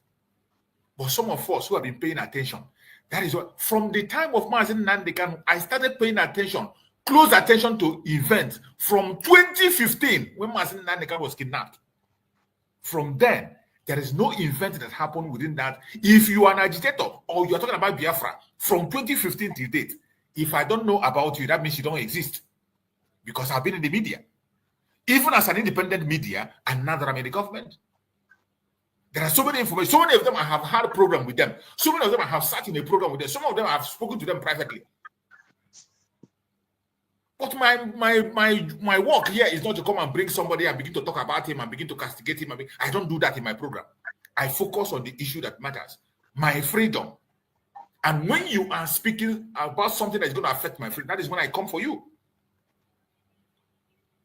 My major problem is my fellow Biafrans. Why are you still giving your ears to lies? Even when you know that these things are lies. You know very well. Why must you even send me that video to watch? Why must you send it to me or send it in my platform? In a platform where you know I am there, you send such a program there. I don't know why our people, you want to celebrate pain and failure of your own brother. You see evil and you support it. Injustice against one is injustice against all. Against all. It is just a question of time. It will get to you. When this insecurity started in Nigeria, it was in the northern part of Nigeria. Because it's in the north, people in the southeast and southwest felt it doesn't concern them. It is none of their business. Why Nnamdi Kanu was in London, telling Nigerian government to make sure they clamp down on this terrorist that's coming in the northern part of Nigeria. Every other person kept silent. They didn't want to talk about it. People in the southwest, after all, it's not in the southwest. In the southeast, after all, it's not the southeast. Why they were there, it came down to Plateau State. It is only Plateau. People didn't care. Oh, it's Plateau people. It doesn't concern you. When you are saying it doesn't concern you, it came down to Benue. Benue people felt the heat. Southwest and Southeast still felt it's not yet there. They were not talking. It came down to Southwest. Even people went out and ran to Benin Republic. Up to today, they have come back. The Southeast relaxed and think it's not about them. Nnamdi Kanu was shouting. It came to Enugu State. It came to Southeast. From Enugu to Ebonyi. From Ebonyi to Anambra to Abia. Everywhere today. But when it started, you felt, oh, because it has not come to my hometown, it doesn't concern me. Injustice against one is injustice against all. And the earlier we begin to speak the truth and speak when we have to, don't wait for people to beg you. Speak when you have to. Only that will make us to be safe and be secure. I would like to play this message of our Supreme Leader Nnamdi Kanu so that we can be able to be concluding with that. I thank God that there are some these guardian angels that came. I don't know where they came from. They are called unknown gunmen. I don't know where they came from. Maybe they are the spirit of all those killed by the police and the army. And they are avenging the death of the people that the police and the army killed. They are called unknown gunmen. I don't know who they are.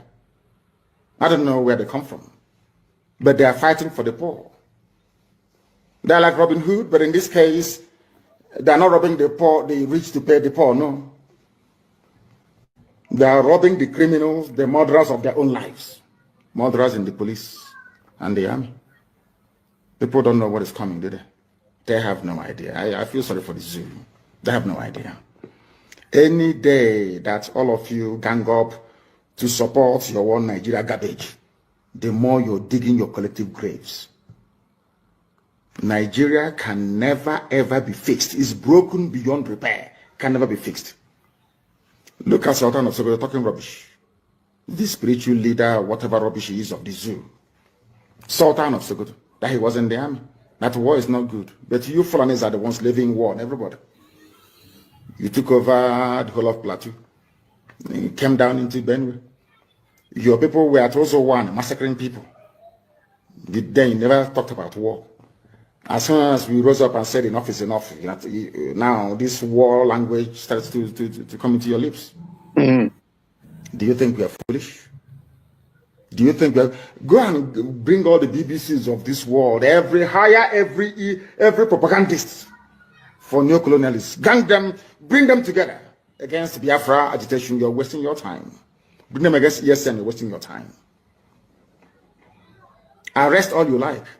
But I'm just warning them, if you're a policeman involved in the arrest of innocent people, all I need to do is to go down on my knees and pray and ask God, please, may unknown gunmen locate you and they will find you. Because God answers my prayers. Amen. So all those police stations involved in all this raid know that your turn is coming. It's only a matter of time, it will come. Since you want anarchy, you will get anarchy. Since that is what you want. You people, you don't like people that play it gently by the rules. No, not in the zoo. Yeah. That is how you have been taking over our land, raping our women, abducting us and killing us. You came out at Tombo, you killed us for no reason. Share people. You want to say something?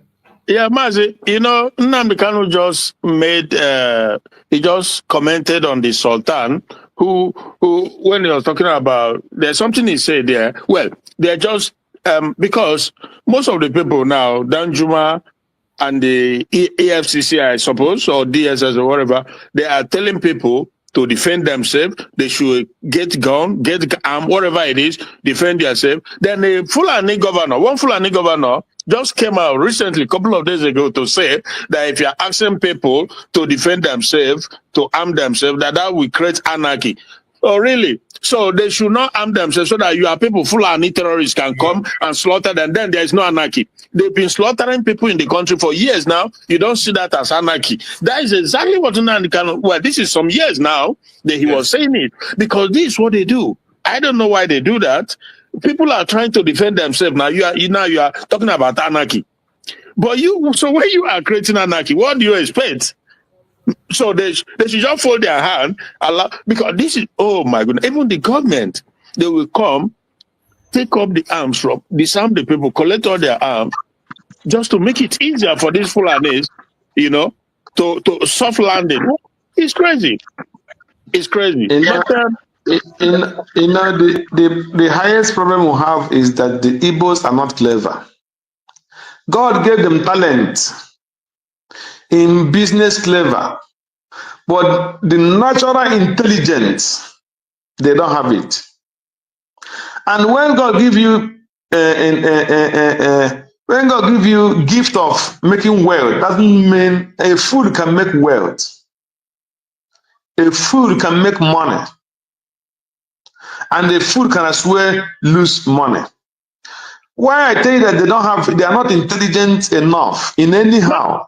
Mazi Greg, sorry, Mazi Greg. I'm sorry, I don't intend to cut you up.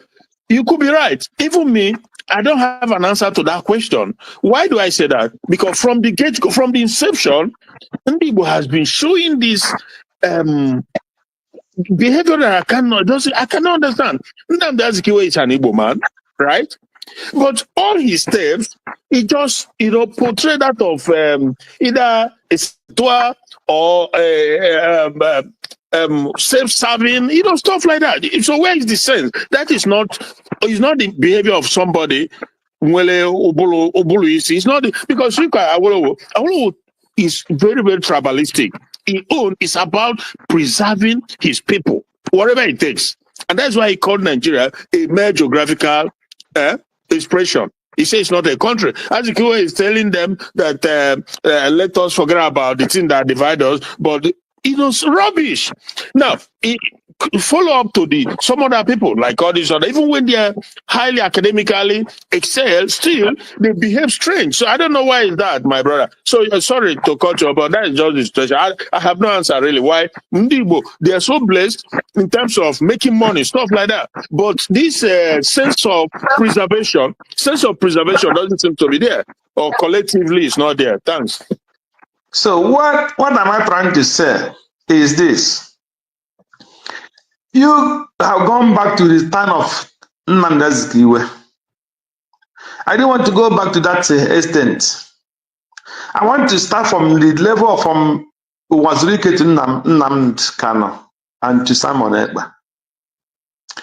I watched one interview with Nnamdi Kanu one time. Nnamdi Kanu said, when Wazirike was in prison, he sent him a message and tell him not to give up.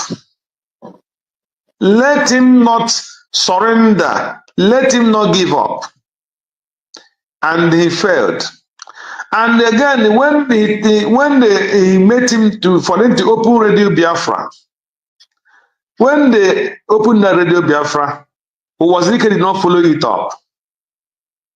He went and joined Nigerian Igbo politicians and seized him. Once Nigeria know how to feed you. Once they feed you with that blood money, you can no more act. And remember, it's only in Nigeria that they will tell you, you will take this bribe. If you take it, you will do what I want you to do.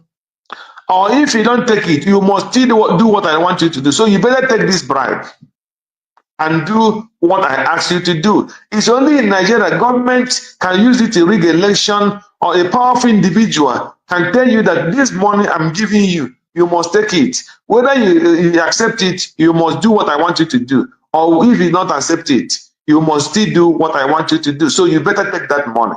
Or if you not do it, then it will have him or the government to contend with. So what am I trying to say?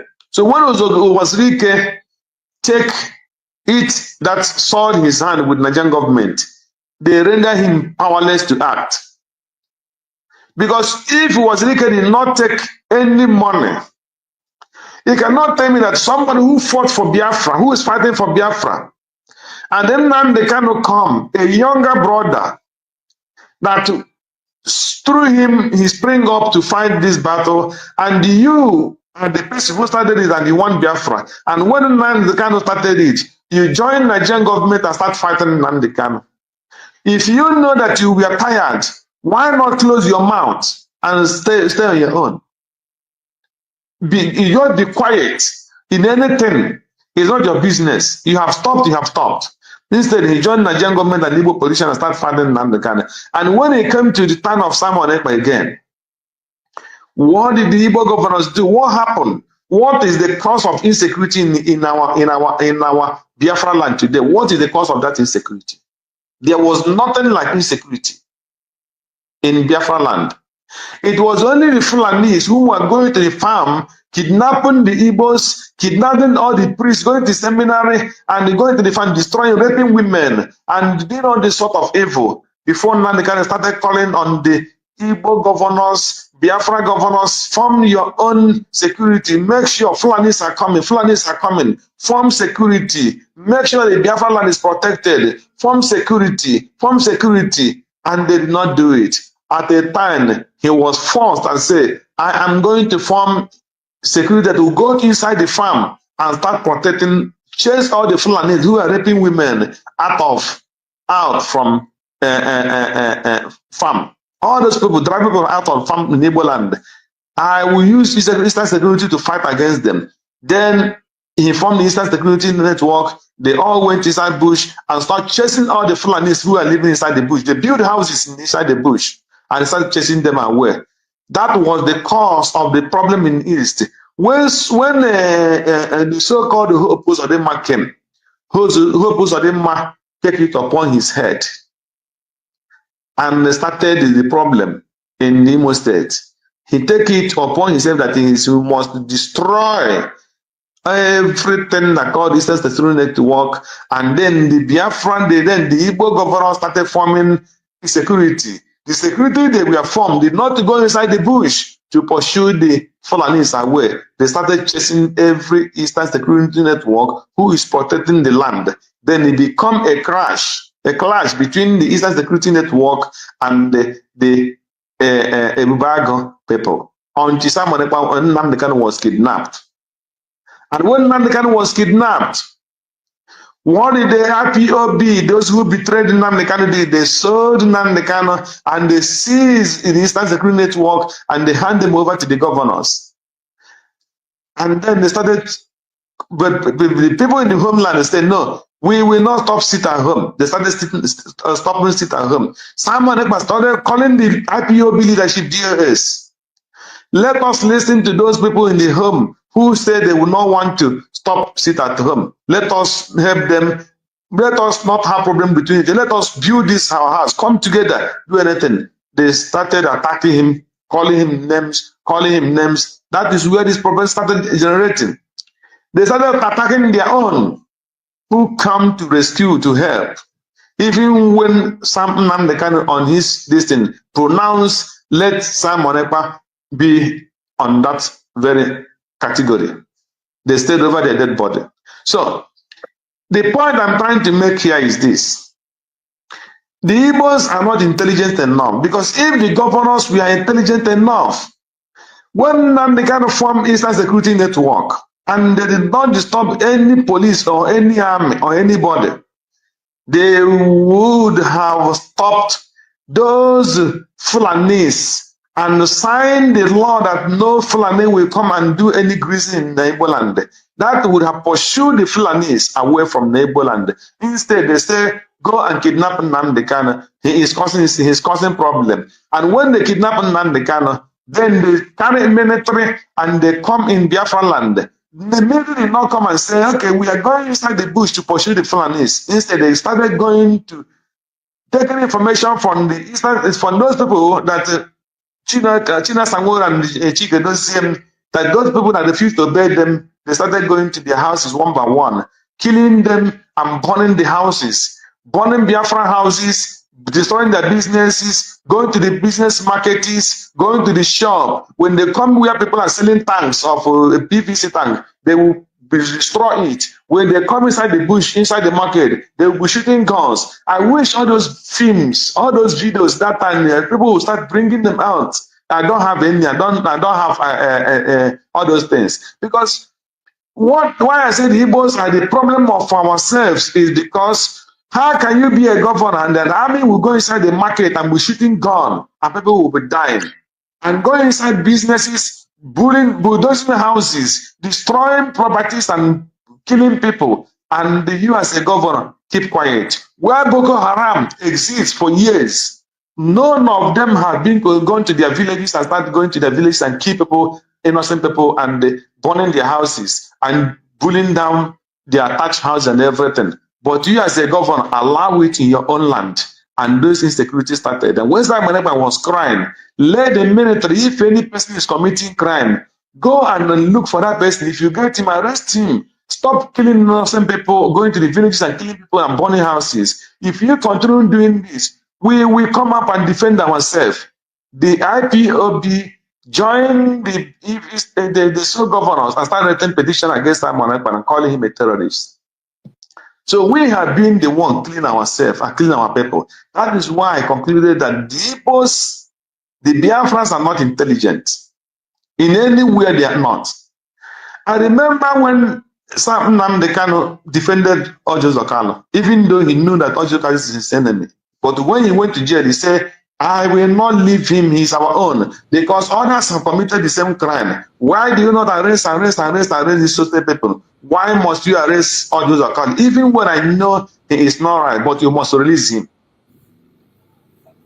Not you must kill him because he was working against the Biafra I'm fighting for. That is what each and every one of them, all these criminals are doing today. And you tell me that Igbos are intelligence. Look at those people that came, they were interviewing with the breastfem the other day. Those people in America, they were living in America, living fat. And our people had died in numbers. And they could not do anything. Look at the way they were trying to come to do propaganda as if they care for their people. Say, release Nnamdi Kanu. You want them to release Nnamdi Kanu so that the Biafra agitation will die. Or if you go to the Trump office, Trump will say, give them Biafra, and then Biafra will come. Fools. I call them. Thank you. But okay, when you finish, maybe if you want to round up so that I can also say my few things and then go. Okay. Thank you so much. Just as my brother Greg was saying, it is some of us are not intelligent at all when we claim to be intelligent. Some of us are not intelligent. Some of us. And those of us who are not intelligent, they are the ones that we claim to be most intelligent among us. Those of us who don't know their left, they will be the ones to make the highest noise and tell you they know. We know that some of us are very, very intelligent. We see ahead of time. Just like Nnamdi Kanu. Nnamdi Kanu saw what they could not see today. Many, many years ago, more than 15 years ago, what he saw, nobody saw it that time. The same with Master Simon, what he has seen, as nobody has seen it. There are so many Biafrans who are like that. But there are some of us that are daft. And they make a lot of noise.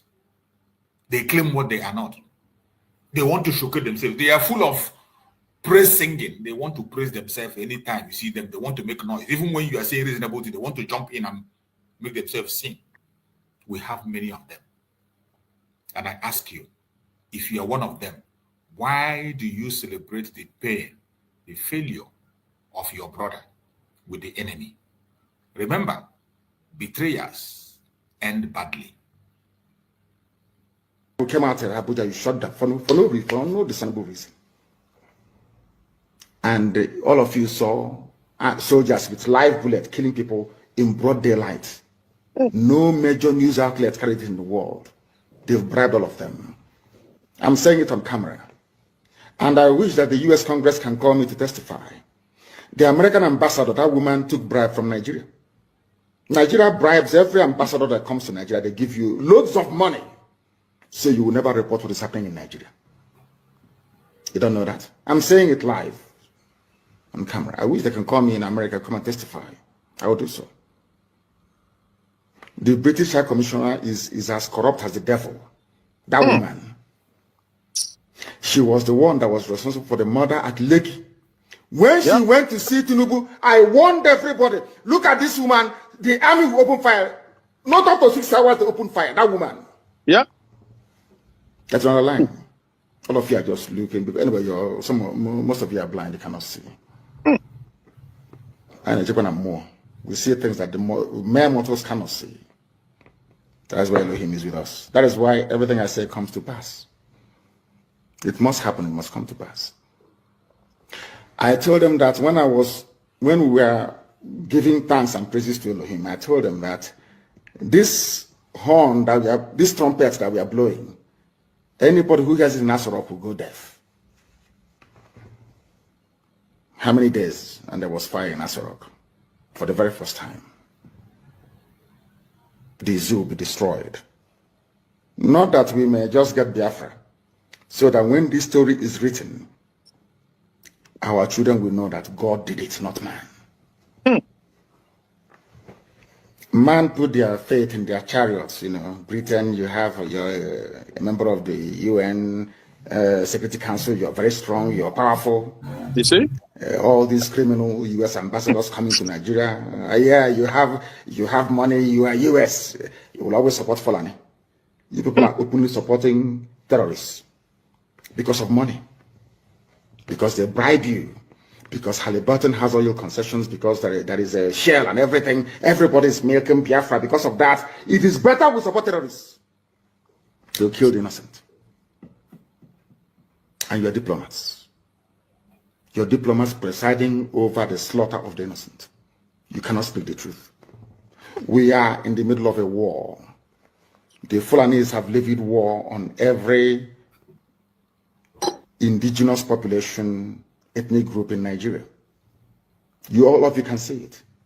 All you can say is invite the Sarakin or Sarakin Fulani Lagos. Not the Oba of Lagos, no. Sarakin Fulani Lagos means the supreme Fulani ruler in Lagos. Because the US ambassador has taken money from Nigeria. Very soon her tour of duty will come to an end and she will go. She will become a multimillionaire. That is why they all want to come to Nigeria. Because Fulani will pay very well to suppress the news, to stop the truth from going out. And all of you will suffer if you don't repent. You will suffer. Mark my words somewhere, you will suffer if you don't repent from your evil ways. You take money from murderers and from killers to suppress the truth.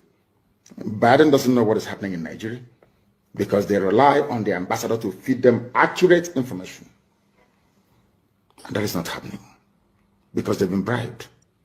And that is why people are dying in Nigeria.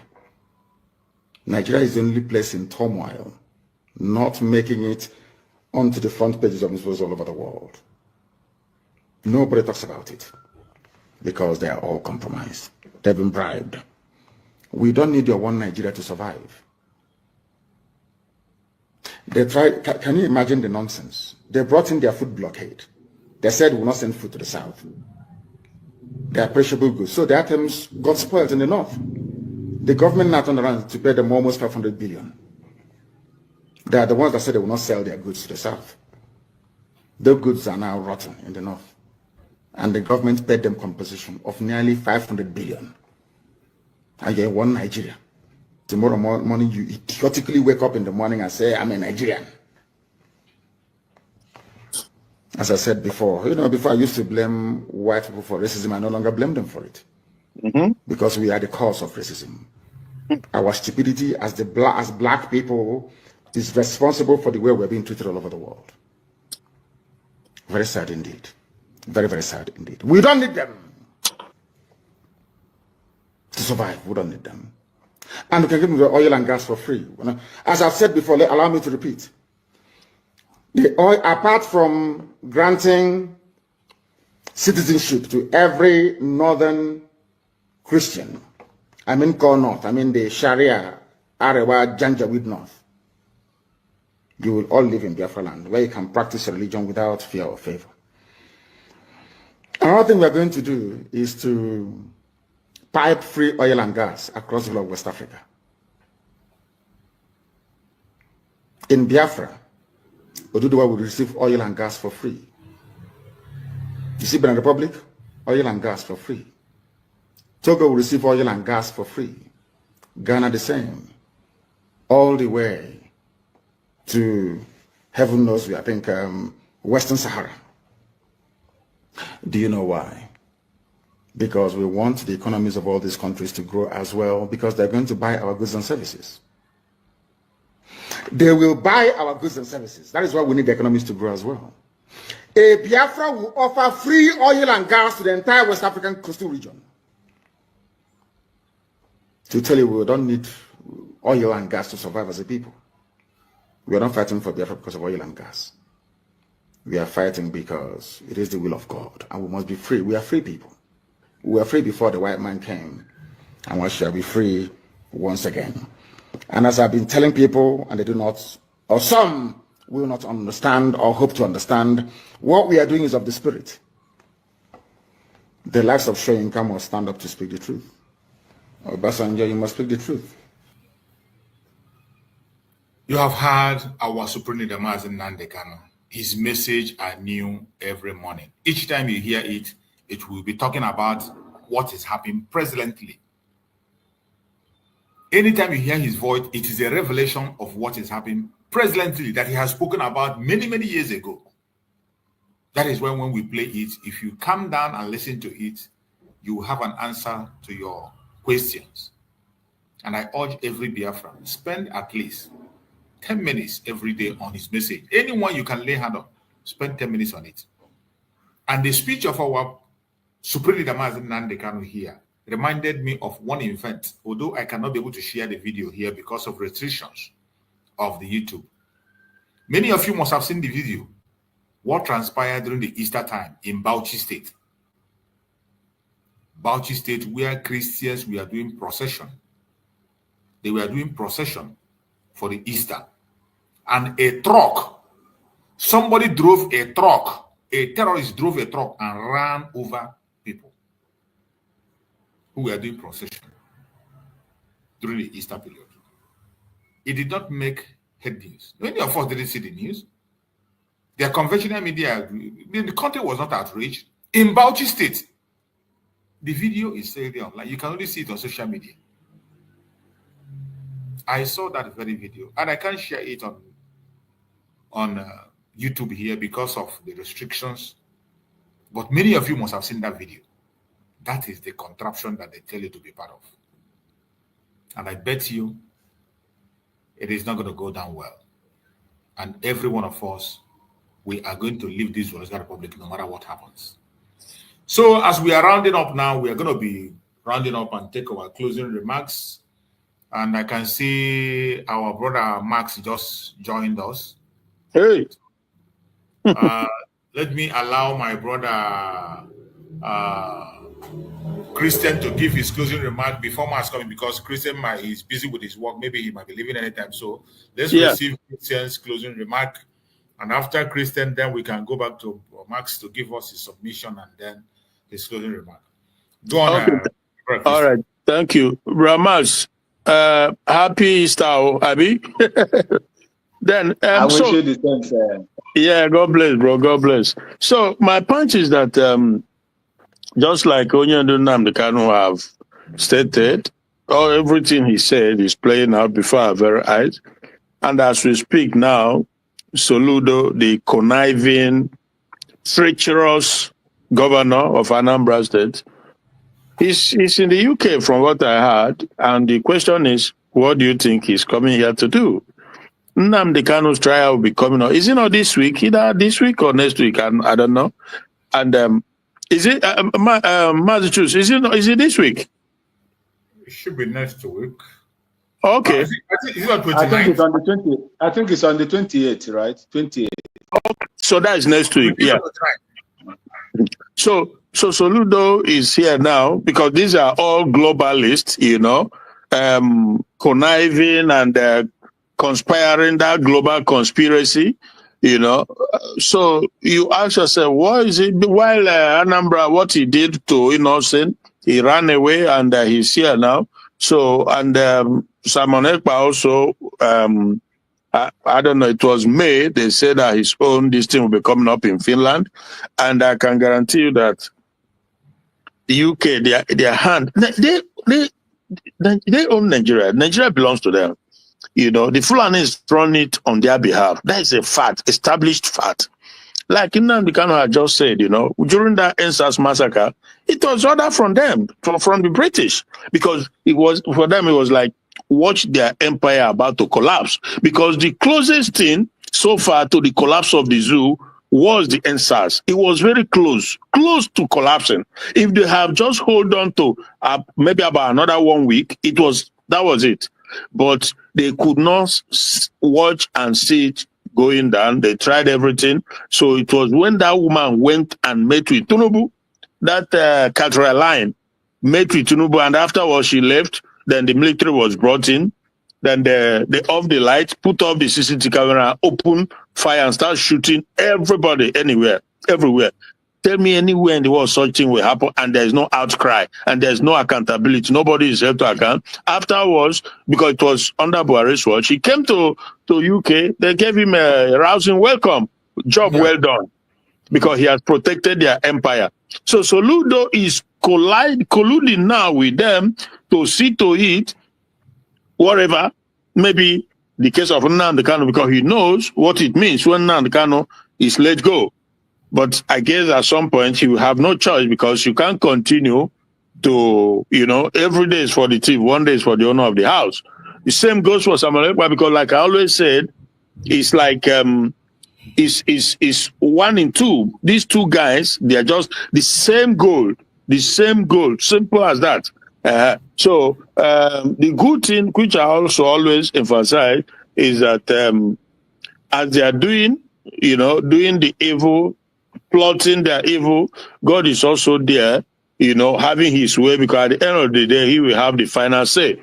So like Ngozi Orabeze now, we continue to pray for all of them and to thank God that it's in a good place, because this U.S. administration, they are equally as inimical to Trump just as they are to others, because his agenda does not align with them. He's not giving in. He sees it differently. Though they are fighting him so bad, they are pushing, they are doing everything to get him to where they want him to be and carry out decisions that they want him to. All these Obama and the rest of that, they were used to carry out their nefarious agendas. But that Trump is fighting like hell because they want him to go there. So that is why today, Russia is where they are, and they called him all sort of name in the book, that he's in his Putin's puppet, he's in his blah blah blah, just to make as if when they say it, he will now become angry and turn against Putin, so that they can. But so that's my point. The point is that these enemies within who have chosen to work with the one championing the destruction of Biafra. Let them continue to try, but they will have their day too. So Soludo is somebody I'm very, very skeptical about him. I don't, absolutely. I know where he's coming from. I know where he's going. He's working for the Caliphate, and which in turn is the British Empire, because Nigeria is so far the empire, the business center that they are holding on to strongly now. But that's the much I can say for now.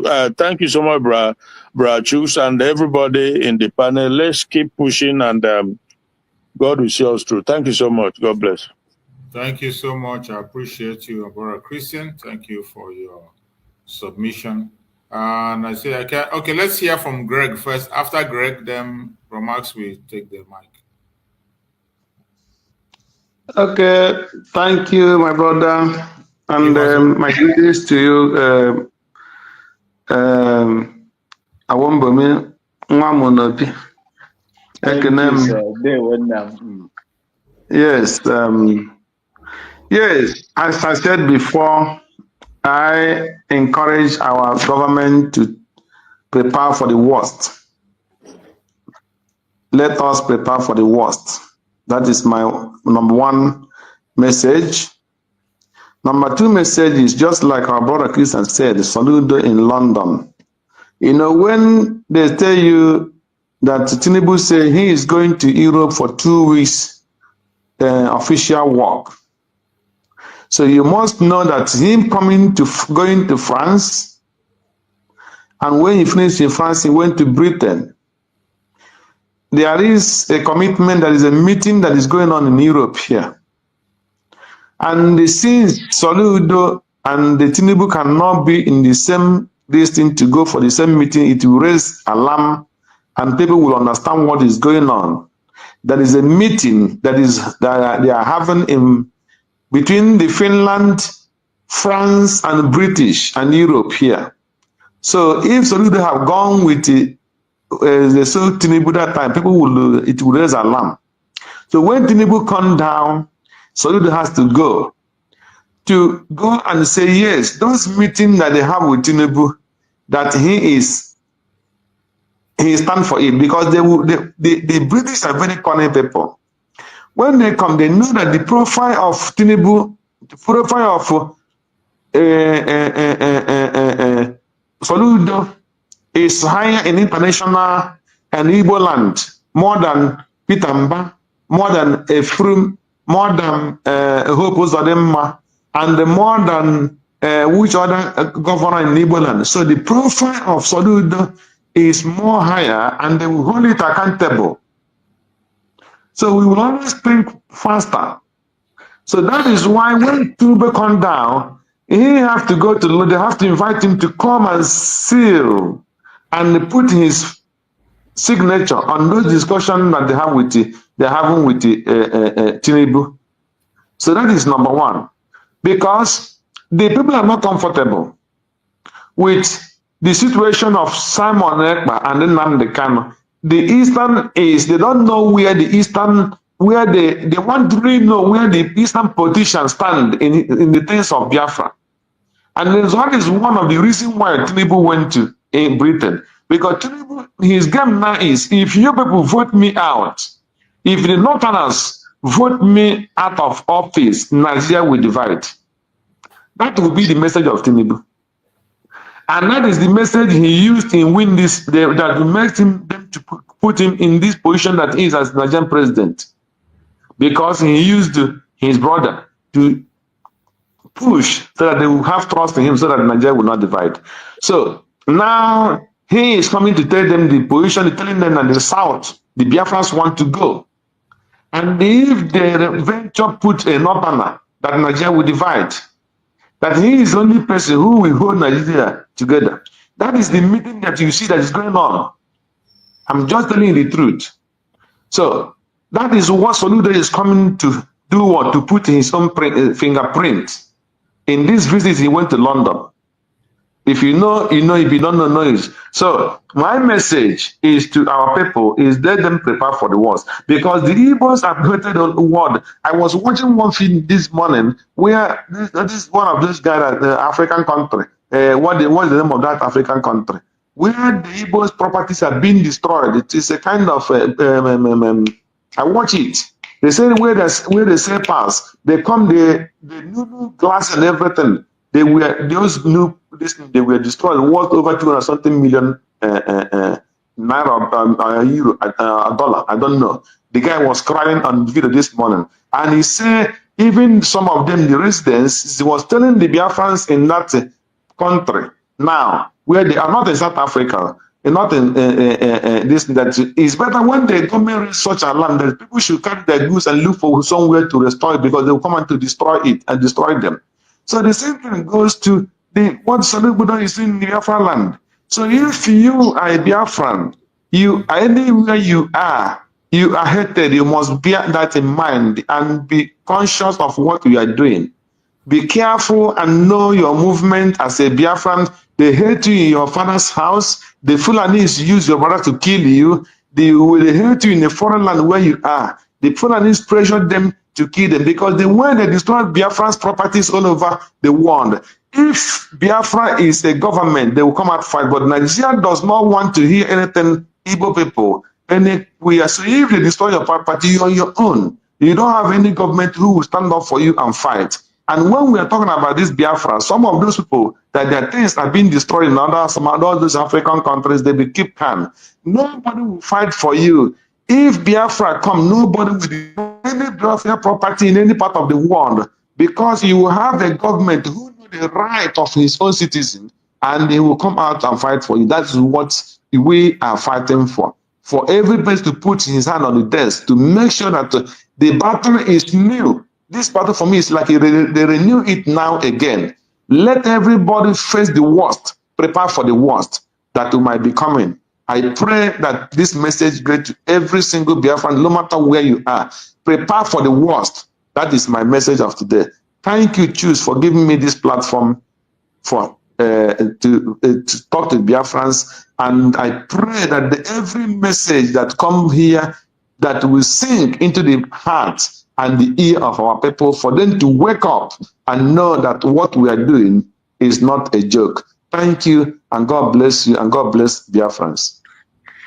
Thank you so much, my brother Greg. I appreciate you for your amazing contribution daily. Thank you for sensitizing Biafrans and the word of encouragement. It should continue to guide you, protect you, and secure you. Now we go to the man from Bolgatanga, our beloved brother Maxwell.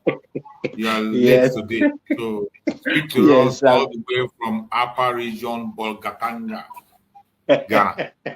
Yes, so my brother Mazuchuk said, good morning to you, and good morning to my brothers Namoches in the studio and those in the comment section. I am so sorry. We are having serious power challenge because a day ago or 2 days ago, some infrastructures were destroyed, suffered some damages because of the heavy storm we had within the Accra Tema area. So it is very, very difficult for us to now even have steady power because of the repairs that are going on. But they have called and spoke to us to bear with them. But I believe that in no time, everything will be fully restored. Thank you so much for having me this morning. And I am so happy to be with you. As it is in my tradition, I would like to commit the life and the body and soul of Mazi Nnamdi Kanu in the hands of Chukwu Abiyama. Protect him and save him from the hands of the enemies. Same thing goes to the Prime Minister, Simon Ekpa. No matter how tough, no matter how great, no matter how belligerent, no matter how strong our enemies are, they will never be more stronger than Chukwu Abiyama that, kept our people on that golden land where they live. It is not by mistake that they put them there. And there is nobody that have the power to, to uproot them from the ancestral land. Chukwu Abiyama will not allow that to happen. As long as we do our part, then God will do the greater part of it all.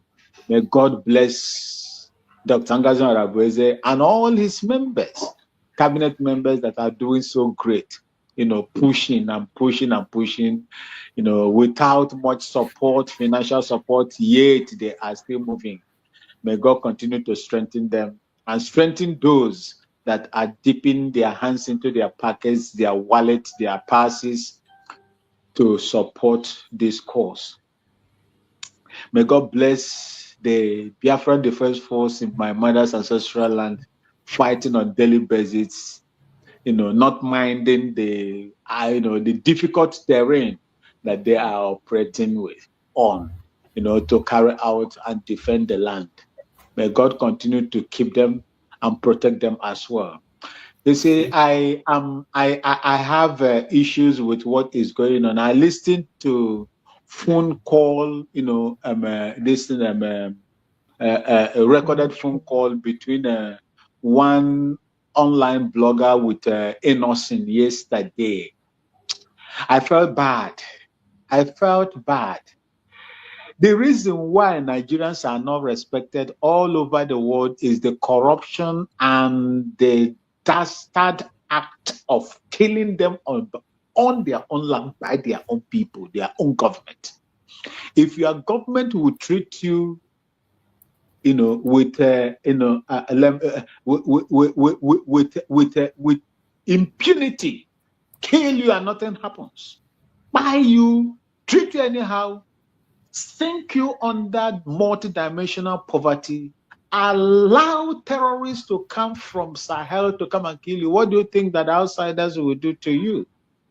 This is exactly what this man has done to our brother Innocent, that suffered his own money to build up an automobile manufacturing company.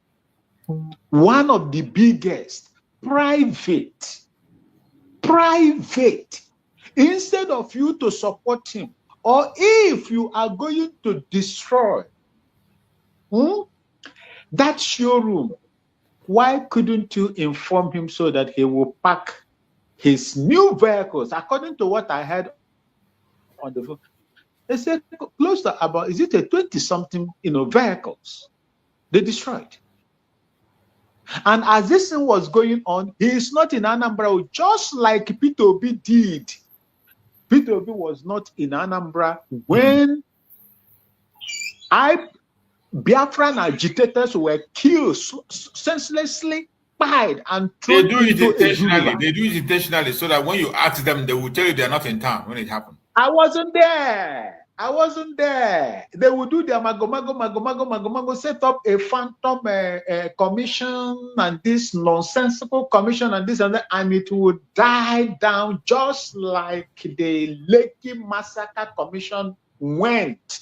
The commander that perpetrated, that gave the order for the soldiers to shoot, was a lieutenant colonel. And immediately after that, he was promoted to colonel. He was promoted to staff officer, first class, colonel. That is what they do. They pretend that they are not there, but they have planned it without him, without the instruction from the government. How do you think that a security outfit will just go single-handedly and begin to destroy no other person, but a private manufacturer, automobile manufacturer, your own brother? And when some of the idiotic Yorubas in Lagos begin to use state actors to destroy your own, and you are there in Anambra crying, shouting. This is what you do. As you do to your own brothers, that is exactly how the other people are going to treat them. Now look at them. Like Nnamdi Kanu said in this video, UK is playing a very vital role in keeping Nigeria one.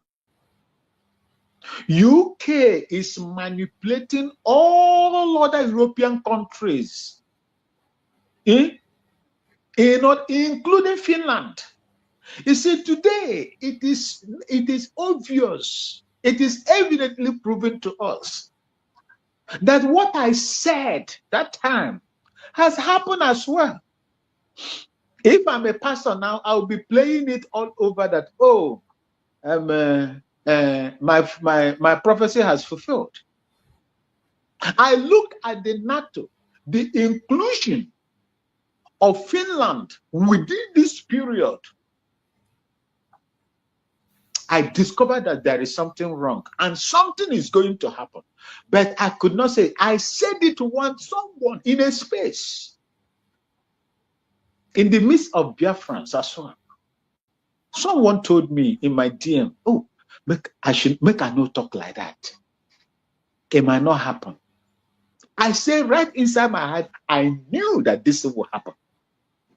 Because I know the kind of people that we are dealing with. The kind of evil that we are doing, the kind of monsters that we are dealing with. The United Kingdom. United Kingdom is like that proverbial, saying that said, "Aga no here a wopiam hapotani tituzo now hanana sikonye many anymore." That is what they do. When they kidnap Mazen Nnamdi Kanu from Kenya, you see, is it a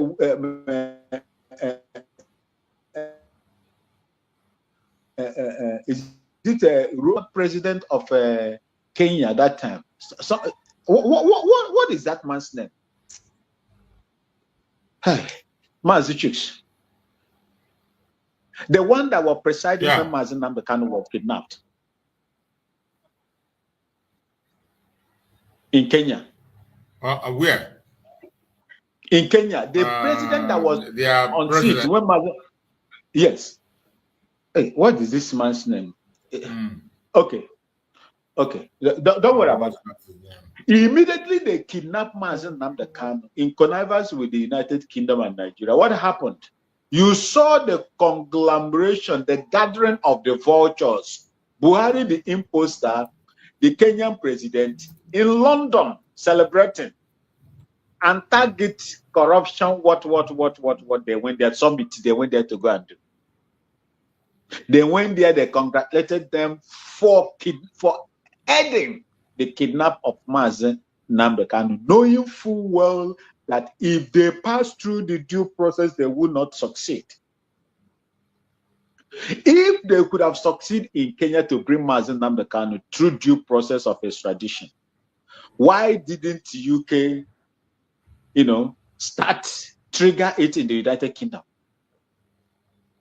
They push it and push it and push it to their colony where they have power over, where they can, speak to, and they obey them. That is what they do. Anytime they are going to blame, they'll say, oh, it was in Kenya that he was kidnapped. They exonerate themselves. Just like the way they are using Shell BP, Holland. Ashanti Gold, Holland. The Dutch people. But they are the people that are the masterminders. They will not come out openly. They will always use indirect rule to get what they want. So that when the blame comes, it is this person that is going to carry the blame. But they are afraid, cowards. They are afraid to come out and carry the blame themselves. They are you talking of Kenyatta, right? Uhuru Kenyatta. Kenyatta, yes, Kenyatta. Kenyatta, that's it. You see, after the kidnap of Nnamdi Kanu, they gathered in the UK for corruption, where they go and thank themselves for what they did. The same thing happened against someone in Finland. They introduced them, they inducted them in NATO, Finland.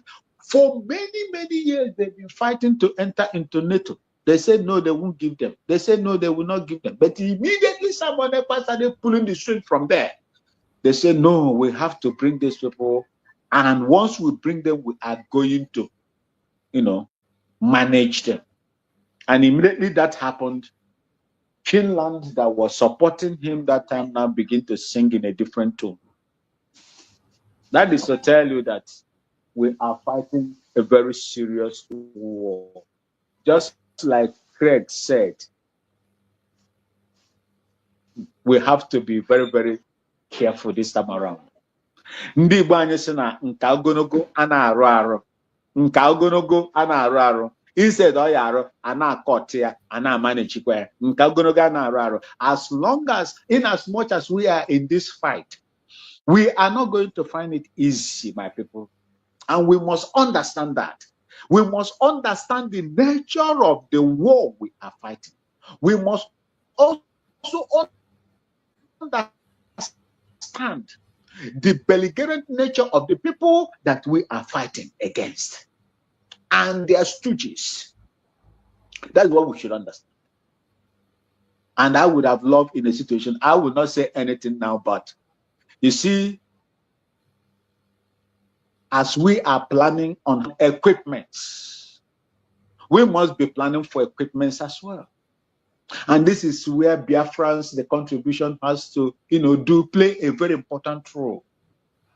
Because as you are planning for peace, for anything, you must be also making plan. As you are planning setting money for feeding your children, also be prepared and make savings for medicine and hospital. You understand what I'm talking about? I am speaking in radios now. As you are preparing and doing everything to feed your family and clothe them, please also remember that there is sickness, there are natural disasters that you have to plan and set, some money, some cash, aside for. This is what we should be doing. And we must be canvassing for this because we are in a very difficult situation, and the people that we are fighting are very, very tough for us. But they will never be tougher than the Spirit of God that did not make any mistake by keeping you in Biafra land and placing you there. But that same God can sit down there too and be watching you if we fold our hands in between our legs without doing anything. And I urge my people, my Nemoches and my Namoches, no matter how you see it, your freedom must be your priority. There is nothing anybody, man or woman, child or adult will do in this life without freedom. If you are in a situation where someone is, determining what you are going to do, you will never progress in that environment. Freedom is the best thing that any human being will achieve and will, clamor for. And that is why we are here, doing it the way we are doing it. And I believe that Chukwu Kikabiam that brought us together will make us prevail upon these serpents of this world, especially the United Kingdom. I remain Yuaokene from the little beautiful city of Bolgatanga, with love from the Kusasi people where my father comes from, of the Mole Dabong ethnic group of the Upper East region. I say may Chukwu continue to bless each and every one of you. Thank you so much for the time you have given me to speak. I love you, sir. And I sent you a message. I saw your missed call too. I tried to call back. I do not know. There is something I would like us to discuss concerning that. My brother from Esan, that I wanted you to interview him, have a one-on-one, this thing with him. Then before if you deem it necessary, to channel him to the DPM for a kind of discussion like that, because he has a lot to do for us as well. That is what I intended to tell you. That was the discussion. So if anything, then let's talk after the program. Thank you so much, and may God bless Biafrans. I yield. Thank you so much, my brother. Noted. I will get back to you. Thank you so much. I appreciate you for your support always on this very program. I thank you so much for the role you play. Fellow Biafrans, I appreciate every one of you that have joined us on this program today from beginning to the end. And I say, may Chukwu Okike continue to guide and protect us. I want us to listen to this very update that was posted by the Deputy Prime Minister, Dr. Ngozi Oronigwe. It says, breaking April 24th, 2025. April 24th, 2025. This message was posted today. It says, the report and activities of the United States of Biafra Defense Forces and Liberation Army in Biafra Nation at this time comes only from the office of the Commander General or the Quartermaster General in Homeland. For those of you that will see video and you begin to share without paying attention, you see some clowns coming out to tell you Ngozi Oronigwe army. You see some people sharing video and you join them and share. Pay attention to this instruction. We are no longer an organization. Things are done normally today under the government. Pay attention. The report and activity of the United States of Biafra Defense Forces and Liberation Army in Biafra Nation at this time comes only from the office of the Commander General or the Quartermaster General in Homeland. They are the only one that will report anything. When you see any information, it doesn't come from them. Some people are shooting gun and shouting and saying Liberation Army. Ignore them. Do not share. Don't pay attention to it. The USB Army maintains strict compliance with IHL and other standards of command and control. The United States of Biafra Army Public Affairs Officer position will be announced in the next few weeks. The United States of Biafra Army Public Affairs Officer position will be announced in the next few weeks.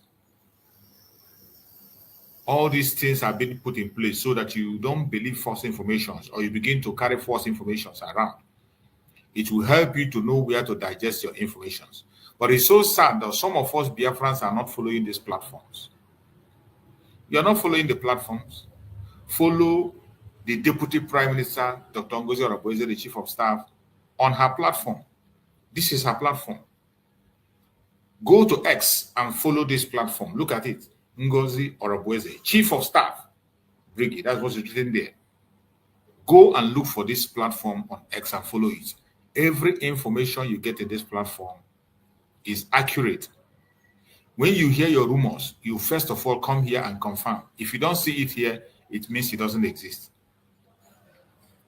This is another update that we have there that came in about 5 hours ago.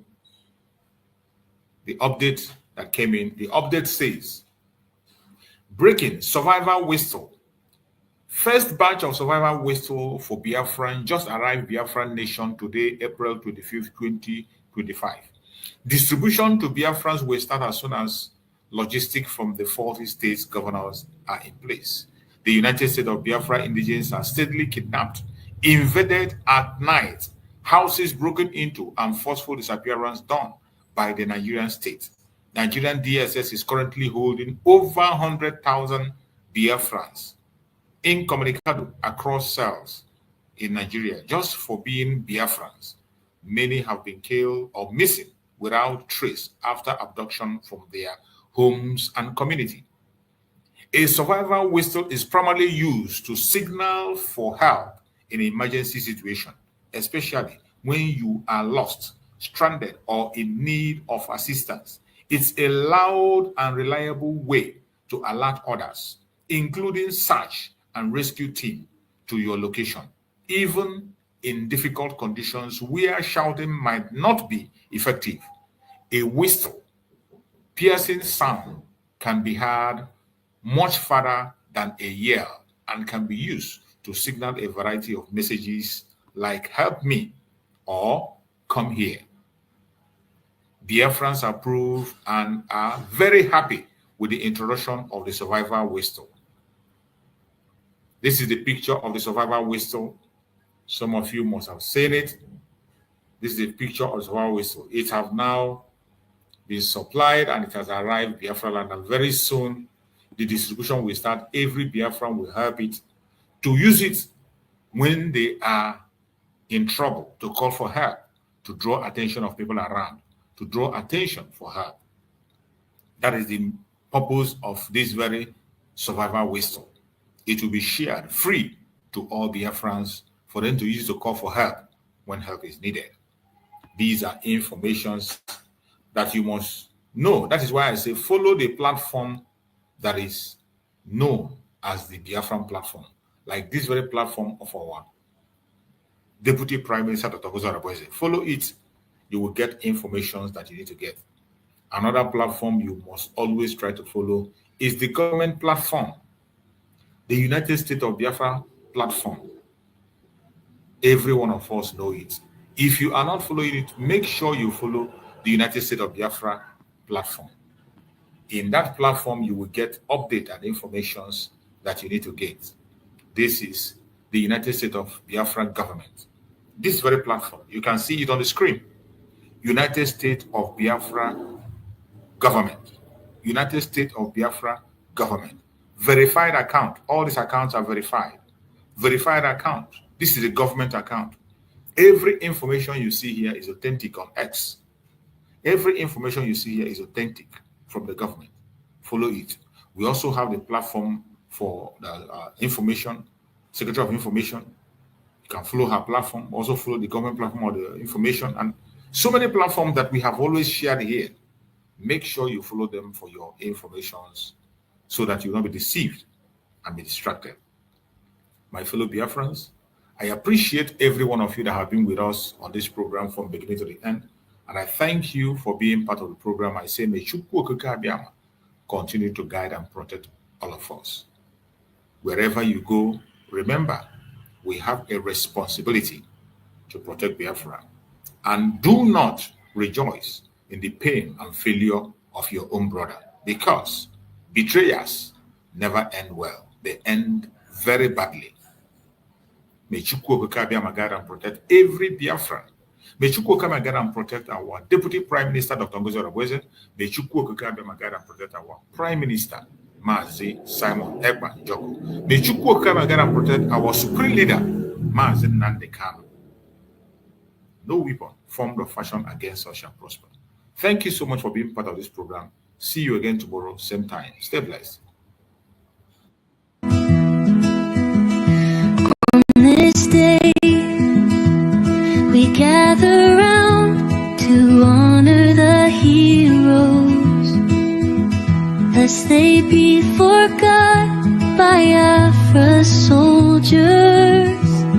To all Biafrans worldwide, from the Idoma to the Dede, the Igala to the Ogoni, the Ijo to Wanang, Orong to the Ekit, the Ikwere to the Igbo, and all Biafrans, mark your calendar. A historic moment is upon us. On Friday, May 30th, 2025, the United States of Biafra government proudly invites you, all citizens and allies of Biafra, to a 3-in-1 event to mark the Memorial Day of our heroes and heroines at the first ever Biafra Peace Summit and the inauguration of our DC administrative office, a beacon of hope, strength, and unity for all Biafrans. Not the citizen, build them, we stand as one, united, in our one land. Guided, government taking us proud every day, blessed by the people.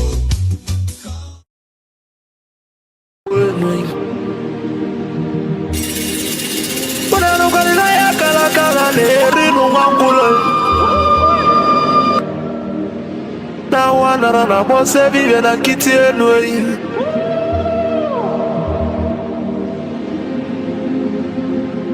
na tulaje bwana mabuli vemelem kuja atibe kuona tulane bovo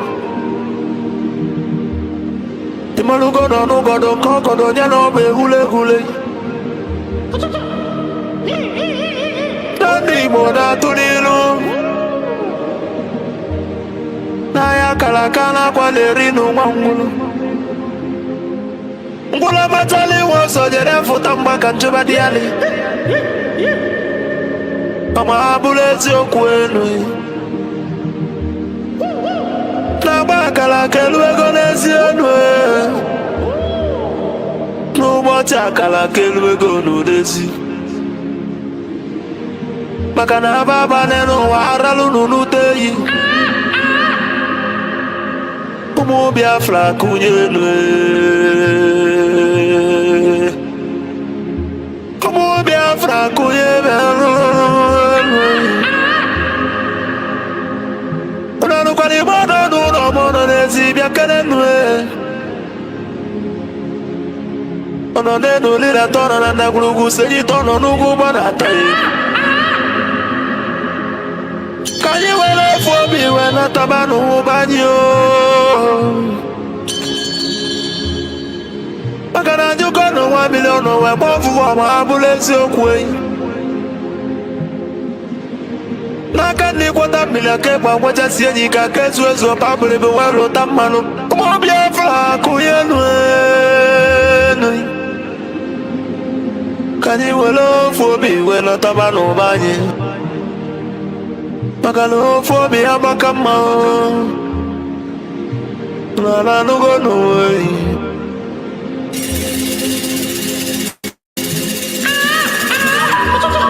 Biafra na mekele umunina Nkabo nkanyi Wadati na itele wanyi biakenemi Akwage bulu kwekene na fando to Biafra is our hope And the Biafra is our religion Nkodi na watachi ezamu no bibu onye iwere Wesi ya kene rugyo Aduba kwa chukwo Ikemba one of Biafra land mongwem Adawunelia kala ya dike Mafondi mojiri diebu bebide bichemele mongwem Amusikwo dogweji mali Igbo nine Dogweji malo Biafra miyo Adumegwo chukwu Papa gisi ekene logi Filipu Efyong Abusikwa nwoke kwuloku wee kwụsị okwu si na Biafra ekunye Na ya bụ Biafra ya tụlụ ugo wenata Mana bụrụ na ya bụ Biafra ekunyigo Nokogule Watanaka ele. Abagise Kanakana Gonian Dumas in Nnamdi Kanu. Amadike Biafra Kadebi. Amadike Biafra Biafra. She has no jurisdiction to try me. None whatsoever. I came out of the accused from my case and cannot try my case. There are things that are happening in this country that a lot of you do not know. It is my duty to make that very, very clear to all of you today. Because the lies are too much. The lies are too much. I sent a petition to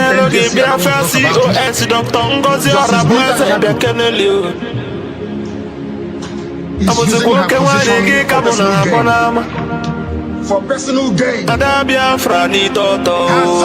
her husband are facing corruption charges. They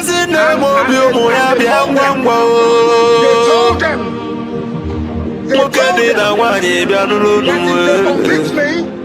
this is what happens.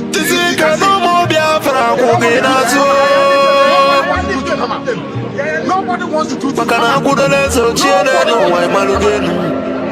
That's the problem. They sent her to my case. So the Biafran government in they know na exile cabinet